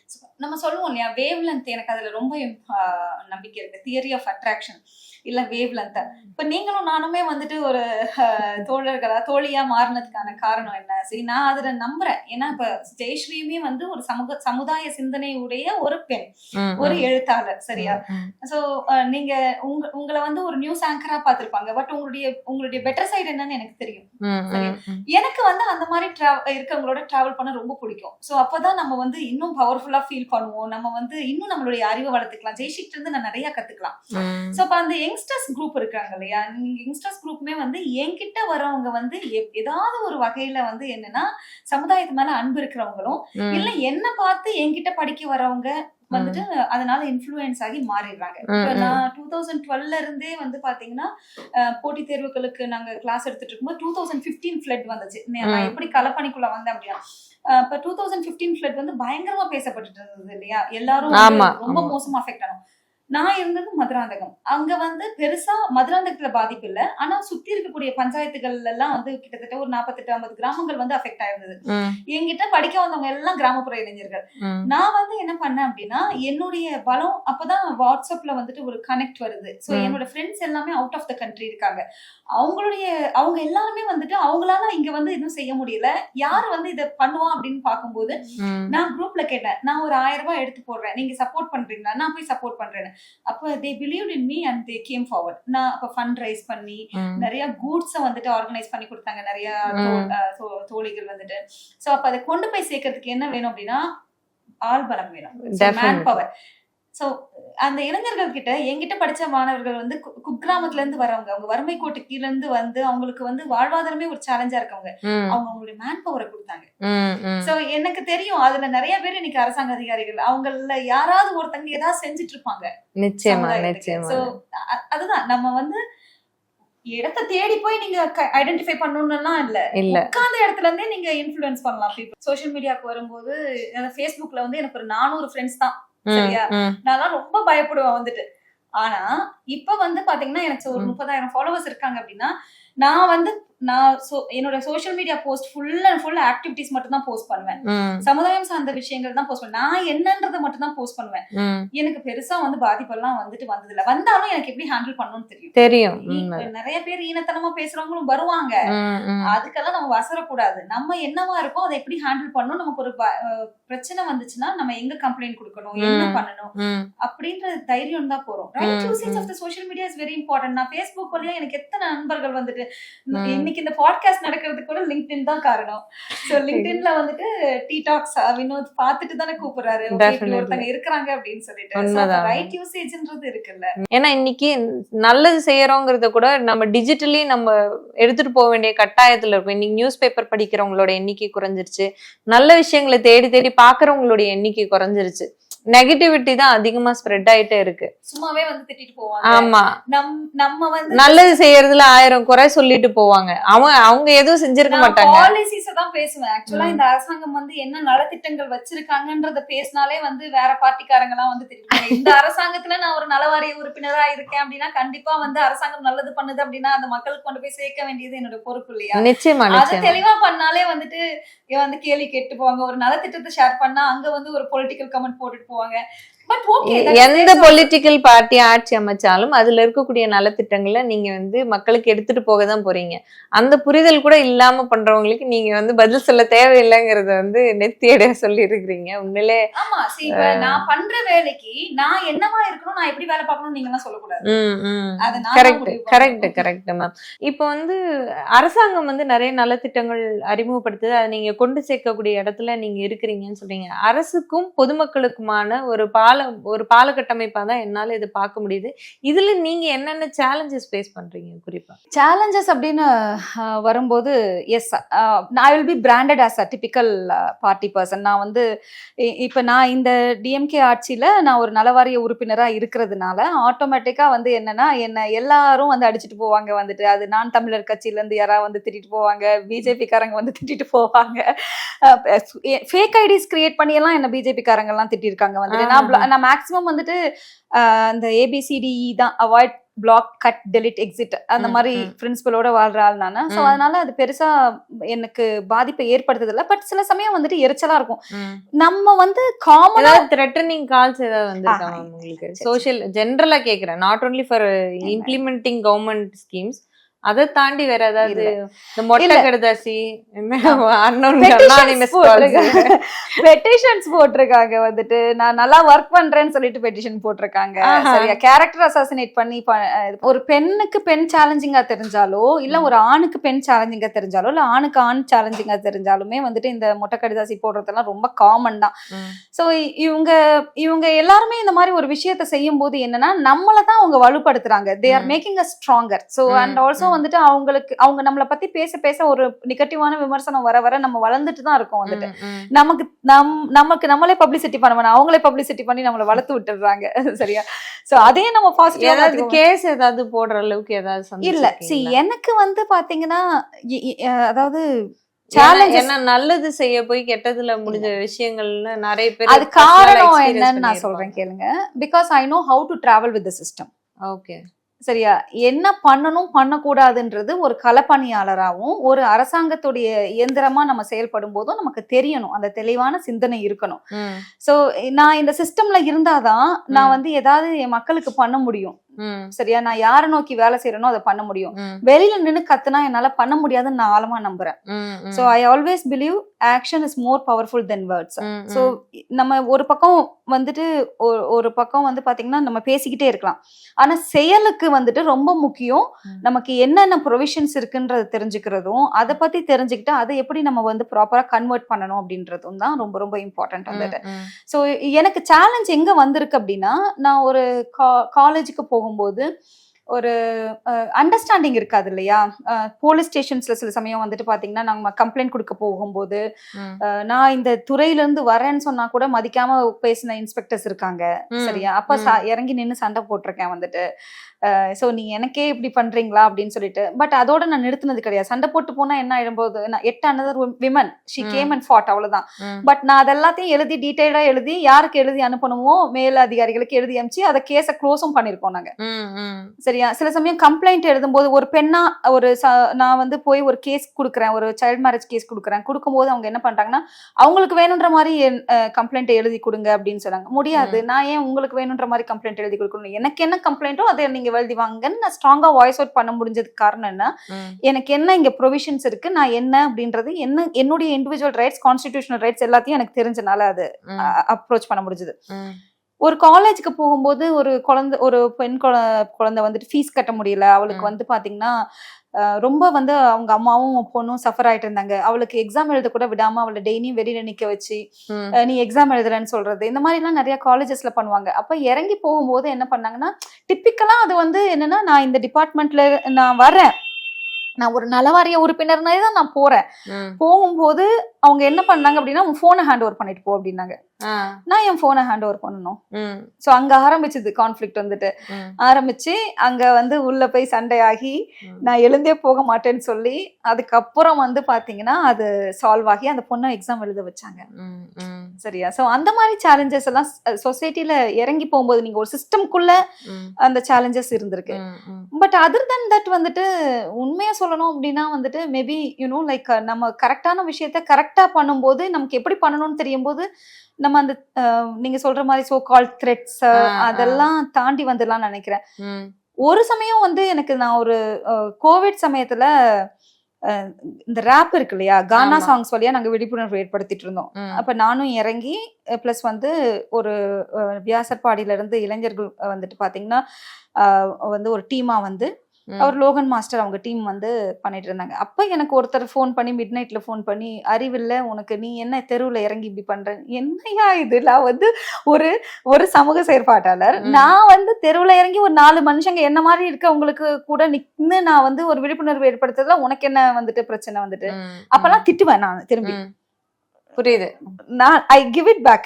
என்கிட்ட வந்தா நானும் சும்மா இருக்க மாட்டேன், நல்லா கொடுத்துதான் அனுப்புவோம் வந்துட்டு. நிச்சயமா ஒரு சமூக செயற்பாட்டாளர் அன்பானவங்க பண்பானவங்கன்றதை தாண்டி தேவைப்படக்கூடிய இடத்துல ஆமா ஸ்ட்ராங்கா போல்டா வாய்ஸ் அவுட் பண்றாங்க. வாட் இஸ் தி நெசசிட்டி, நீங்க வந்து என்ன இப்படி பாக்குறீங்கன்றது உங்களுடைய பார்வை. பட் நான் என் டிஃபென்ஸ் மெக்கானிசம் வந்துட்டு எல்லா விமனுக்குமே இருக்கும். சரியா, அது அவங்களுக்கு பவுண்டரிஸும் தெரியும். சரியா, சோ இது எங்க போகுது, இது எங்க மிஸ்ஃபயர் ஆக போகுதுன்றது நமக்கு புரியும். சோ புரியும் போது நம்மளுடைய பொறுப்பை உணர்ந்து நம்ம வந்து பாத்தீங்கன்னா அந்த பவுண்டரிஸை வந்துட்டு கரெக்டா டிரா பண்ணி நம்ம டிராவல் பண்ணணும். இல்ல இதுக்கு முக்கியமான காரணம் என்ன அப்படின்னா, நான் இப்ப பாக்குற பெண்களுக்குமே இது சொல்லணும் அப்படின்னா, நம்மளுடைய வாட் இஸ் தி பிரைமரி, அதாவது வந்து what is your ultimate goal. அதாவது நான் குழந்தைங்களுக்கும் பெண்களுக்காகவும் ஒர்க் பண்ணணும் அப்படின்னா நான் இங்க இருக்கணும். இன்னொரு விஷயமும் சொல்லணும்னு நினைச்சேன் வந்துட்டு, என்ன அப்படின்னா ஒரு போஸ்டர் போடுறோம், ட்ரக் டி அடிக்ஷனுக்காக ஒரு போஸ்டர் போடுறோம். அதுல வந்து அந்த போஸ்டரை போட்டு நாங்க என்ன பண்றோம், சோஷியல் மீடியால நான் எல்லாருக்கும் ஃபார்வர்ட் பண்றேன். எனக்கு ஒரு மெசேஜ் வருது, போட்டது வந்து போதைப் பொருளுக்கு எதிரான தினத்தை குறிப்பிட்ட ஒரு போஸ்டர் போடுறேன். அப்ப வந்து ஒரு நண்பர் வந்துட்டு அனுப்புறாரு, என்ன அனுப்புறாரு அப்படின்னா, உன் கண்ணே போதை தானே அப்படின்னு அனுப்புறாரு.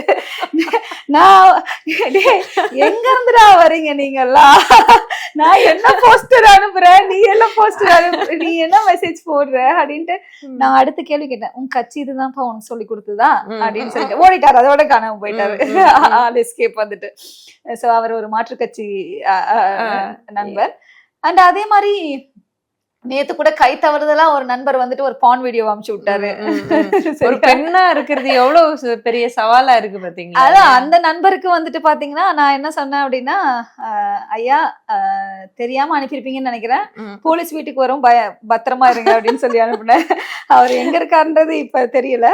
பட் இல்ல பெண்ணா இருக்கிறது இல்ல, அதுதான் நூல் விட்டு பாக்குறது. அதுதான் மேம் சொல்றேன். அதாவது நீங்க எவ்வளவு பொட்டன்ஷியலான பர்சன் அப்படின்னு உங்களை பத்தி நல்லா தெரிஞ்சு உங்களுக்கு நிச்சயமா தெரிஞ்சிருக்கும். தெரிஞ்சுமே உங்களை வந்து சீண்டி பாக்குறதுல வந்து அவங்களுக்கு அதுல ஒரு அற்ப சந்தோஷம் இல்ல. அதாவது மேக்சிமம் என்ன முழுசா தெரிஞ்சவங்க என்ன சீண்ட மாட்டாங்க. மேபி வந்துட்டு அவங்களுக்கு என்ன முழுசா தெரியாம இருந்து, இல்லாட்டி அவர் கை தவறுதலா அனுப்பியிருப்பாருன்னு நான் நம்புறேன் வந்துட்டு. இல்ல மேம், நீங்க இது வந்து ரொம்ப அழகா ஈஸியா சிரிச்சுக்கிட்டே சொல்லிட்டு கடந்து வரீங்க. பட் இந்த மாதிரியான ஒரு அச்சுறுத்தலுக்கு ஆளாகிறதையோ இந்த மாதிரியான மெசேஜஸ் வர்றத வந்து ஹேண்டில் பண்ண தெரியாம பதறுவாங்க. பொம்பளை பிள்ளைங்க ஜென்ரலா இனிஷியலாவே ஒரு பயம் இருக்கும், பதட்டம் இருக்கும். அது அவங்களுடைய அன்றாட வாழ்வியல்ல நிறைய பாதிப்பு, உளவியல் ரீதியான பாதிப்புகளுக்கும் ஆளாகும். இது எப்படி நீங்க ஒரு ஜஸ்ட் லைக் தட் ஒரு லைட் வெயிட்டடான ஒரு விஷயமாவே கடந்துட்டு வரீங்க? இன்டென்சிட்டி ஆஃப் தி ஆக்ஷன் தானே ரொம்ப இம்பார்ட்டன்ட். அதாவது நமக்கு ஒரு விஷயம் நடக்குது, இதை என்னால ஹேண்டில் பண்ண முடியும் அப்படின்னா நான் இதை ஈஸியா ஹேண்டில் பண்றேன். இதை வந்து அடுத்த லெவலுக்கு கொண்டு போகணும், போலீஸ் கம்ப்ளைண்ட் கொடுக்கணும் அப்படின்னா நான் போலீஸ் கம்ப்ளைண்ட் கொடுப்பேன். இல்ல இந்த மாதிரி ஒரு பாதிப்பு வந்து சமுதாயத்துல நடக்குது, இந்த பாதிப்பு இந்த விஷயத்துக்காக நான் நின்னு ஃபைட் பண்ணேன்னா இது ஒரு விமன் இல்லை, இதனால பல பெண்கள் வந்துட்டு பாதுகாக்கப்படுவாங்க, இல்ல வந்து பல பேருக்கு அது உதாரணமா இருக்கும்னா அதுக்கு ஏத்த மாதிரி வெயிட்டேஜ் கொடுத்து நம்ம இது பண்ணோம். சின்ன சின்ன விஷயத்துக்கு எல்லாமே வந்துட்டு பாத்தீங்கன்னா நம்ம வந்து women and men and trans நம்ம 3 பாலினத்தவர்கள் தான் நம்ம இருக்கிறோம். சோ இதுல வந்து ஆண் பெண்ணுக்கு மெசேஜ் அனுப்புறது, பெண் ஆணுக்கு மெசேஜ் அனுப்புறதுலாம் சாதாரணம் தான். இந்த பெண்கள் ஆண்களுக்கு மெசேஜ் அனுப்பவே மாட்டாங்கன்னு சொல்ல முடியாது. பட் வந்து நான் ஒரு பெண் அப்படின்றத நான் ஏன் வல்னரபிளா ஃபீல் பண்ணணும்? சரியா, எனக்கு இது பிடிக்கல அப்படின்னா அதான் அந்த பவுண்டரிஸ் தெரியணும், நோ சொல்ல தெரியணும், நம்ம வந்து எந்த மாதிரியான இடத்துல என்ன பதில் சொல்லணும்னு தெரியணும். அதுக்கு நீங்க படிங்க, நிறைய சமுதாயத்தை நியூஸ் பேப்பர் படிங்க, விழிப்புணர்வு ஏற்படுத்தி இல்லாததுதான் ரொம்ப ரொம்ப இம்பார்ட்டன்ட். இக்னோரன்ஸ் வந்து ரொம்ப ரொம்ப முக்கியமான காரணமா பாக்குறேன். உங்களுக்கு crime against women and children விங்னு ஒரு விங் இருக்கு, 100ன்னு ஒரு நம்பர் இருக்கு, எல்லாமே தெரிஞ்சா கூட அதை யூஸ் பண்றதுக்கு எத்தனை பெண்கள் இங்க தயாரா இருக்கிறாங்க? சோ அந்த ப்ராசஸ கோ த்ரூ பண்றதுக்கு நீங்க தயாராயிட்டீங்க அப்படின்னா அதுவே ஆமா நீங்க வந்து அதை ஹேண்டில் பண்ணிடலான்ற தைரியம் உங்களுக்கு வரும். அப்படி இல்லாட்டி நம்ம என்ன பண்ணுவோம் அப்படின்னா, ஐயோ இதை நினைச்சு இந்த சமுதாயம் நம்மளை பத்தி என்ன பேச போகுது, அடுத்தவங்க என்ன, ஆன்லைன்ல ஷேமிங் நடந்துகிட்டே இருக்குமா வந்துட்டு. இது இந்த ஆன்லைன் ஷேமிங் வந்துட்டு பாத்தீங்கன்னா பெண்கள் வந்து ஒரு முக்கியமான ஆயுதமா பயன்படுத்துறாங்க.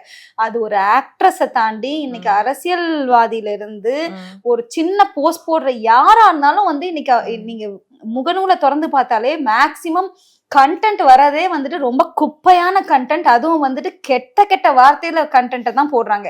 இதெல்லாம் ஒரு பொழப்பான்னு எனக்கு பல தடவை முகம் சுளிக்க தோணி இருக்கு. இதை தாண்டி வந்து இவங்க எல்லாம் யோசிக்க மாட்டாங்களா? பட் இவங்க ஒவ்வொருத்தங்களுக்கும் நம்ம பதில் சொல்லிட்டு இருக்க முடியாது இல்லையா? உண்மைதான் மேம்.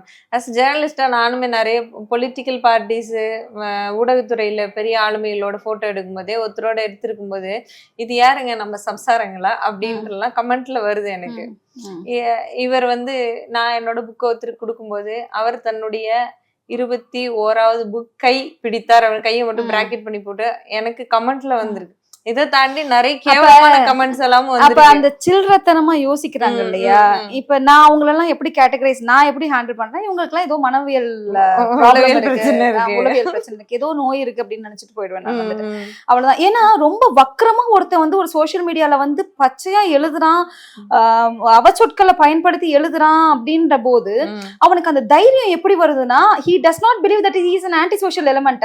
அவன் வந்து இந்த ஒரு நார்மலா நம்மளுடைய எண்ணம், நம்மளுடைய சிந்தனை, நம்மளுடைய எண்ணமும் சிந்தனை, நம்ம என்ன யோசிக்கிறோம், நம்ம என்ன யோசிக்கிறோம் அப்படின்றதுதான் செயலா வருது இல்லையா? அப்ப அந்த செயல் வந்துட்டு அப்படி வருது அப்படின்னா அவங்க அதுக்கு படுத்தப்பட்டிருக்காங்க, இல்ல அது பழக்கமா இருக்கு அப்படின்னு அர்த்தம். இதெல்லாம் ஆன்டி சோசியல் பிஹேவியர் இல்லையா? அது அவனுக்கு புரியவே இல்ல, அவன் ஒரு மனநோயாளி அப்படின்னு தான் நான் உங்களை. உண்மைதான். எதுக்காக நான் சொன்னேன்னா, இதே ஜெயஸ்ரீ வந்து ஒரு 4-5 வருஷத்துக்கு முன்னாடி இந்த சோசியல் மீடியாவை எப்படி ஹேண்டில் பண்றது, இந்த கமெண்ட் என் வீட்டுல பார்த்தா என்ன நினைப்பாங்க, என்னை சுத்தி இருக்கிறவங்க பார்த்தா என்ன நினைப்பாங்க, என்ன மாதிரி கொஸ்டின்ஸுக்கு ஆளாவன்ற ஒரு பயமும் பதட்டமும் இருந்துட்டே இருந்து. இப்போ வந்து நீங்க சொன்ன மாதிரி நிறைய நம்ம வெளியே வரோம், நிறைய விஷயங்களை பாக்குறோம். ஒரு மீடியா பர்சனா நம்ம இது எப்படி ஹேண்டில் பண்றதுன்ற உண்டான டெக்னிக்கை கத்துக்கிட்டதுக்கு அப்புறமா, குறிப்பா சொல்லணும்னா நம்ம சைடு எந்த தப்பும் இல்லாத நம்ம எதுக்கும் பயப்பட நம்ம பதில் சொல்லணும்னா, அம்மா நான் வந்து அதாவது என்னை அடிக்கவே முடியல அப்படின்னு நினைக்கிறவங்க சில சமயம் வந்து நானும் என் மகனோட நின்னு போட்ட போஸ்ட் கீழே வக்கரமா வந்து கமெண்ட் போட்டவனுங்க எல்லாம் இருக்கானுங்க. எவ்வளவு பச்சை அயோக்கியத்தனம் அப்படின்னா வந்துட்டு அதோட ஒரு தாய்க்கு வந்து அதை பார்க்கும்போது எப்படி இருக்கும் வந்துட்டு. நிச்சயமா சரியா? சோ அப்ப இந்த மாதிரியான ஆட்கள் வந்து எப்படிப்பட்ட ஒரு குடும்ப கட்டமைப்புல வளர்ந்துருப்பாங்க யோசிச்சு பாருங்களேன். இல்ல இவன் தன் மகனை எப்படி பாப்பான், மகளை எப்படி பாப்பா, சீ நீ இவ்வளவுதான். உண்மைதான். சரியா? அதுதான் உங்களுக்கான பதில் வந்துட்டு. சரியா? பட் இதை போலீஸ்க்கு நம்ம எடுத்துட்டு போகணும் அப்படின்னா தாராளமா நம்ம கம்ப்ளைண்டா கொடுக்கலாம். சோ அந்த கட்ஸ் தான் ரொம்ப ரொம்ப இம்பார்ட்டன்ட் பெண்களுக்கு அப்படிங்கறதுதான் மறுபடியும் வலியுறுத்தி சொல்றீங்க மேம். இப்ப நீங்க களத்துல சந்திக்கும் போது இன்னைக்கு வந்து பாத்தீங்கன்னா நீடி பீப்புள் அப்படிங்கிறவங்க வந்து நிறைய பரவி கிடக்குது சமுதாயத்துல.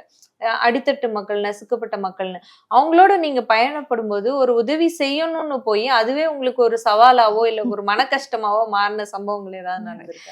ஆமா, நிறைய சவால்கள் சந்திச்சிருக்கேன். அதுல குறிப்பா வந்து நான் பாக்குற முக்கியமான சவால் என்ன அப்படின்னா, இப்ப நம்ம வந்து ஒரு ஃப்ளட் வருதுன்னு வச்சுக்கோங்களேன். அந்த ஃப்ளட்ல வந்துட்டு ரொம்ப பாதிக்கப்பட்டவங்க அப்படின்னு இருப்பாங்க. ஸோ அப்ப யாரு ரொம்ப பாதிக்கப்பட்டிருப்பாங்க அப்படின்னா, ஒரு கிராமம் அப்படின்னு எடுத்துட்டா கிராமத்துக்கு பகுதியில் இருக்கவங்க கூட கிடையாது. அவங்க வந்து பாத்தீங்கன்னா கொஞ்சம் உள்ள போனீங்கன்னா காலனி, அதுக்கப்புறம் அப்படின்னு ஒதுக்கப்பட்டிருப்பாங்க. இல்ல ஆற்றங்கரை ஓரத்துல இருக்கக்கூடிய பழங்குடியினர், அந்த மாதிரி எஸ்டி மக்கள் இருப்பாங்க. ஸோ அப்ப அவங்கள நோக்கி நம்ம டிராவல் பண்ணும்போது நம்ம வந்து நிறைய மெட்டீரியல்ஸ் எடுத்துட்டு போறோம் அப்படின்னா, புரிதல் இல்லாம என்ன பண்ணுவாங்க அப்படின்னா, மத்தவங்களும் வந்துட்டு எனக்கு இங்க வெள்ளம் வந்திருக்கு, என் வீடு வந்து பாத்தீங்கன்னா அவன் வீடு நல்லாதான் இருக்கும், என் வீட்டுல வெள்ளம் வந்திருக்குன்னு இப்படி காட்டுவாங்க. என்னன்னா லைனை காட்டுவாங்க, வெள்ளம் வந்துருச்சு, காஞ்சி போச்சு, ஆனா வந்து அவங்க வீடு நல்லா இருக்கும். உண்மைக்குமே அங்க வந்து குடிசையில வந்து ஒண்ணுமே இருக்காது, எல்லாமே அடிச்சிட்டு போயிருக்கும். அவங்களுக்கு கொடுக்க வேண்டிய பொருளை இவங்க வந்து நின்னு சேலஞ்ச் பண்ணி கேட்பாங்க. ஏன்னா வெள்ளம் வந்துருச்சு, நீ எனக்கு கொடுக்கணும். அப்ப அந்த புரிதல் இல்ல. தன்னுடைய மக்களுக்கே, தன்னை மாதிரி இருக்கக்கூடிய மக்கள் எல்லாருமே பாதிக்கப்பட்டிருக்காங்க. அப்ப எனக்கு என்கிட்ட இருக்கு, இல்லாத ஒருத்தங்களுக்கு போய் சேரணும்ன்ற புரிதல் இல்ல. சரியா? ரெண்டாவது, பெண் குழந்தைகளுக்கு நாங்க சானிட்டரி நாப்கின்ஸும் டேட்ஸ் ஃப்ரூட்ஸும் மாசம் கொடுக்குறோம். சோ சில இடத்துக்கு நாங்க போய் ஒர்க் பண்ணும்போது என்ன ஆகும் அப்படின்னா வந்துட்டு, இது வந்து அடலசன்ட் கேர்ள்ஸ்க்கு, அப்ப வந்து அவங்களுடைய லாங்குவேஜ்ல சொல்லணும்னா இது வயசு பொண்ணுங்களுக்கு அப்படின்னு சொல்லும் போது அவங்க என்ன பண்ணுவாங்கன்னா, சில பேர் 30 வயசு 40 வயசு ஆகியும் திருமணம் பண்ணாத இருக்கிறவங்க வந்து நானும் வயசு பொண்ணுதான் எனக்கும் கொடு அப்படின்னு சொல்லி கேட்பாங்க. ஓகே, சரியா? இது வந்து ஒரு பக்கம். சில குடிசைவாழ் பகுதிகளில் வந்துட்டு இது வந்து இதுவும் வளரினம் பருவத்துல இருக்கக்கூடிய பெண் குழந்தைகளுக்கு அப்படின்னா, ஏன் எனக்கு வராதா பீரியட்ஸ்ன்னு கேட்பாங்க. ரொம்ப ராவா பேசுவாங்க. சோ நானுமே சண்டை போட்டிருக்கேன். அண்ட் வந்து சில சமயம் கெட்ட வார்த்தையில கூட பேசியிருக்காங்க. என் முகத்துல வந்துட்டு தூக்கி சாப்பாடெல்லாம் அடிச்சிருக்காங்க. கோவிட் சமயத்துல மனநலம் சரியில்லாத ஒருத்தர் அடிச்சிருக்காரு வந்துட்டு. சோ அப்ப வந்து நம்ம அதுக்கு அந்த சமயத்துல நம்ம வந்து அதை பெருசா எடுத்துக்க வேண்டிய அவசியம் இல்லைன்னு நினைக்கிறேன். அவருக்கு வந்து சுயநினைவு இல்ல, அதனால அவர் செய்யறாரு. ஆனா தன்னுடைய சமுதாயத்தை சேர்ந்த இன்னொரு குழந்தைக்கு வந்துட்டு பாத்தீங்கன்னா சேர வேண்டிய பொருளை இவங்க வாங்கிக்கணும்னு நினைக்கிறது மாறணும் அப்படின்னு நான் நினைக்கிறேன். ஏன்னா அது அவங்க பகுதியை சார்ந்த குழந்தைகளுக்கு தானே அது போய் சேரணும் அப்படின்றது புரிதல் இல்ல இன்னைக்கு வந்துட்டு. நிறைய சமயம் என்ன திட்டுவாங்க, சாபம் விடுவாங்க. அதாவது வந்துட்டு பாத்தீங்கன்னா பின்னாடியே வந்து கார்ல எல்லாம் போனா காரை தட்டிட்டு ஓடி விடுவாங்க. சில சமயம் வந்து நம்ம குடுக்க போயிட்டு நிவாரண பொருட்கள் குடுக்க போயிட்டு ஐயோ வண்டி எடுங்கடா ஓடலாம் இங்கன்ற அளவுக்கு வந்துட்டு பாத்தீங்கன்னா பேங்க் பண்ணுவாங்க, காரை கண்ணாடி அடிப்பாங்க. சோ அந்த மாதிரிலாம் நிறைய பண்ணுவாங்க. மன உளைச்சல், நம்ம மன உளைச்சலுக்கு ஆளாயிடுவோம் கடைசியில. நம்ம சந்தோஷமா செய்ய வந்தோமேடா ஒரு வேலையே, அதுக்கு பின்னாடி ஒரு பெரிய ப்ராசஸ் இருக்கும். Logistics are not easy with the social work. சரி, இப்ப நான் ஒரு பழம் கொடுக்குறேன் அப்படின்னா நான் வந்து அரசு இல்லங்கள்ல இருக்கக்கூடிய குழந்தைகளுக்கோ இல்லாட்டி வந்து பாத்தீங்கன்னா சொசைட்டில இருக்க சில பிள்ளைகளுக்கு பழம் கொடுக்கணும் அப்படின்னா நான் காலையில போய் ஃப்ரெஷ்ஷா ப்ரொக்யூர் பண்ணணும். எங்கன்னா கோயம்பேடுல அதுக்கு வந்து ஒரு டிரான்ஸ்போர்டேஷன் நான் அரேஞ்ச் பண்ணணும். அதுக்கு வந்து வாலண்டியர்ஸ் இருப்பாங்க. அங்க இருந்து நல்ல பழங்களை எடுத்துட்டு போய் ஒவ்வொரு இடத்துலயும் பிரிச்சு கொடுக்கணும். கொடுத்துட்டு திரும்பி வந்து பாத்தீங்கன்னா ஒவ்வொரு, அதாவது கெல்லிஸ், ராயபுரம், வால்டாக்ஸ், அதுக்கப்புறம் மறுபடியும் சைதாப்பேட்டை, சோ கோட்டுப்புறம் இப்படின்னு வருது அப்படின்னா அது ஒரு பிக்கர் லாஜிஸ்டிக். அதுக்கு நிறைய பேர் ஒர்க் பண்ணணும். ஆனா எல்லாருக்கும் வந்து எப்படின்னா வந்துட்டு அது தெரியாது. கையில வந்து சேர்ற பழம் மட்டும் தான் தெரியும். சரி, நான் வந்து களப்பணி எனக்கு ரொம்ப பிடிக்கும். எனக்குன்னு ஒரு ஆபீஸ் இருக்கு. நான் 2-3 நான் வந்து ஒரு கவுன்சிலிங் யூனிட் ரன் பண்றேன். எனக்குன்னு சொந்தமா என்ஜிஓ இருக்கு. இப்ப மக்கள் என்ன சொல்லுவாங்கன்னா சில சமயம் வந்துட்டு யாரோ கொடுத்ததுதானே நீ எடுத்துட்டு வந்து கொடுக்குறேன், உன் பொருளையா கொடுக்குறேன்னு கேட்பாங்க. அதெல்லாம் ரொம்ப டிஸ்ஹார்டனிங்கா இருக்கும். சரி, நான் ஒருத்தங்க கிட்ட இறந்து கேட்கிறேன், எனக்காக கிடையாது உங்களுக்காக. அந்த புரிதல் வந்துட்டு இல்ல மக்களுக்கு. சோ உண்மையிலே நீங்க இந்த மாதிரி உங்களுக்கு வந்து ஃபண்ட் பண்ணக்கூடிய உங்ககிட்ட இப்ப நிறைய உங்க லிஸ்ட்ல வச்சிருப்பீங்க இதெல்லாம் செய்யணும் அப்படின்னு. அதுக்காக ஃபண்ட் ரைஸ் பண்ண கூடிய இடத்துல வந்து நீங்க வந்து இப்ப சொன்னீங்களே இந்த இறந்து கேட்தல் அப்படிங்கிறது, அதுக்குமே ஒரு மனப்பக்குவம் வேணும் அப்படின்னு நினைக்கிறேன். நிறைய இடங்கள்ல வந்து எல்லாருமே வந்துட்டு பாத்தீங்கன்னா நான் குறிப்பா 2016 ஒரு பள்ளி, அரசு பள்ளி. அந்த பள்ளிக்கு வந்து பாத்தீங்கன்னா முதல் முறையா வந்து அப்ப வெள்ளம் பாதிக்கப்பட்டது, வெள்ளத்தினால பாதிக்கப்பட்டிருந்ததுனால குப்பை தொட்டி, பீரோ எல்லாமே வாங்கி வைக்க வேண்டிய நிலைமை. நான் ஃபர்ஸ்ட் ஒரு டோனார் கிட்ட கேட்கும்போது அந்த குப்பை தொட்டியோட விலை வந்து ஒரு 20 ரூபாய், எனக்கு அது கூட பில் அனுப்பு அப்படின்னு சொல்லி கேட்டாரு. எனக்கு அப்போ வந்து கொஞ்சம் கஷ்டமா இருந்துச்சு. இது 20 ரூபான்றதுல வந்து பாத்தீங்கன்னா இதுக்கு ஏன் பில் கேக்குறாங்க அப்படின்னு. ஆனா நான் அனுப்புனேன். சரி, ஐ ஷோட் மை கிரெடிபிலிட்டி. நான் அக்கௌண்டபிலிட்டி கிரெடிபிலிட்டி காட்டினால அதே டோனார் வந்து 2 லட்சம் ரூபாய்க்கு வந்து இரும்பு பெஞ்ச் செஞ்சு கொடுத்தாரு அந்த ஸ்கூலுக்கு. அங்க நான் ஏன் வந்து அங்க என் தன்மானத்தை வந்து பாத்தீங்கன்னா என் தன்மானம் தான் முக்கியம் அப்படின்னு நான் நிக்கல. சரி, அவங்க கேக்குறாங்க, ஏன்னா அது அவங்களுடைய அவங்க கஷ்டப்பட்டு சம்பாரிச்ச காசு, அது கரெக்டா போய் சேருதா அப்படின்ற ஒரு அந்த பார்வை வேணும் இல்லையா? இன்னைக்குமே வந்து எனக்கு எல்லா டோனார்ஸ் கிட்டயுமே எல்லா என்ஜிஓஸ்க்குமே இந்த சேலஞ்ச் இருக்கும். அவங்க வந்து வாங்குற காசை கரெக்டா சொசைட்டிக்கு கொடுக்குறாங்களா? என்னால களத்துக்கு வர முடியல, அதனால யாரோ ஒருத்தங்களை நம்பி அதை கொடுக்குறாங்க அப்படின்னா அது உண்மைக்குமே போய் சேருதா? இதை உடைக்க கூடாது. நிறைய பேர் வந்துட்டு அதை சரியா சொசைட்டி கொடுக்காதனால என்ஜிஓஸ்னாலே வந்துட்டு பாத்தீங்கன்னா ஓகே இவங்க வாங்கி இவங்க பாக்கெட்ல போட்டுப்பாங்க அப்படின்ற ஒரு சிந்தனை இருக்கு. சோ நான் நிறைய சமயம் வந்து அதை வெரிஃபை பண்றதுக்காக ஃபீல்டுக்கு போகும்போது என்னையும் திட்டுவாங்க.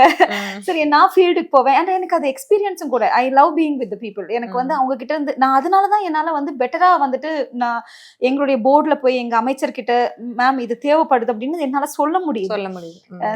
நம்ம களத்துல இருக்கணும். நிச்சயமா வந்து உண்மையிலே பெண்களுக்கு வந்து தேவையான நிறைய விஷயங்களை அவங்களுக்கு ஒரு ஐ ஓப்பனரா ஒரு எக்ஸாம்பிளா ரொம்ப சூப்பரான ஒரு லிவிங் மாடலா இருக்கிற உங்களை நாங்க எங்க டீ டாக் ஷோ வந்து இன்டர்வியூ பண்ணதை வந்து உண்மையிலேயே ரொம்ப பெருமையா கருதுறோம் மேம். உங்க பிஸி ஷெடியூல்ல எங்களுக்கு இந்த டைம் கொடுத்ததுக்கு ரொம்ப ரொம்ப தேங்க்ஸ். ஆமா, இதுதான் என்னுடைய டீ டாக் ஷோஸ்ல பண்ற ஃபர்ஸ்ட் பாட்காஸ்ட் அப்படின்னு நான் நினைக்கிறேன். ஸோ நான் வந்து நிறைய விஷயத்த மனம் திறந்து என்னுடைய சைட்ல இருந்து பேசியிருக்கேன். இந்த வாய்ப்பு கொடுத்த நண்பர் வினோத்துக்கும் ஜெயஸ்ரீக்கும் ரொம்ப ரொம்ப நன்றி. நன்றி மேம். நன்றி நேயர்களே, மற்றும் ஒரு நிகழ்ச்சியில் சந்திக்கலாம். நன்றி, வணக்கம்.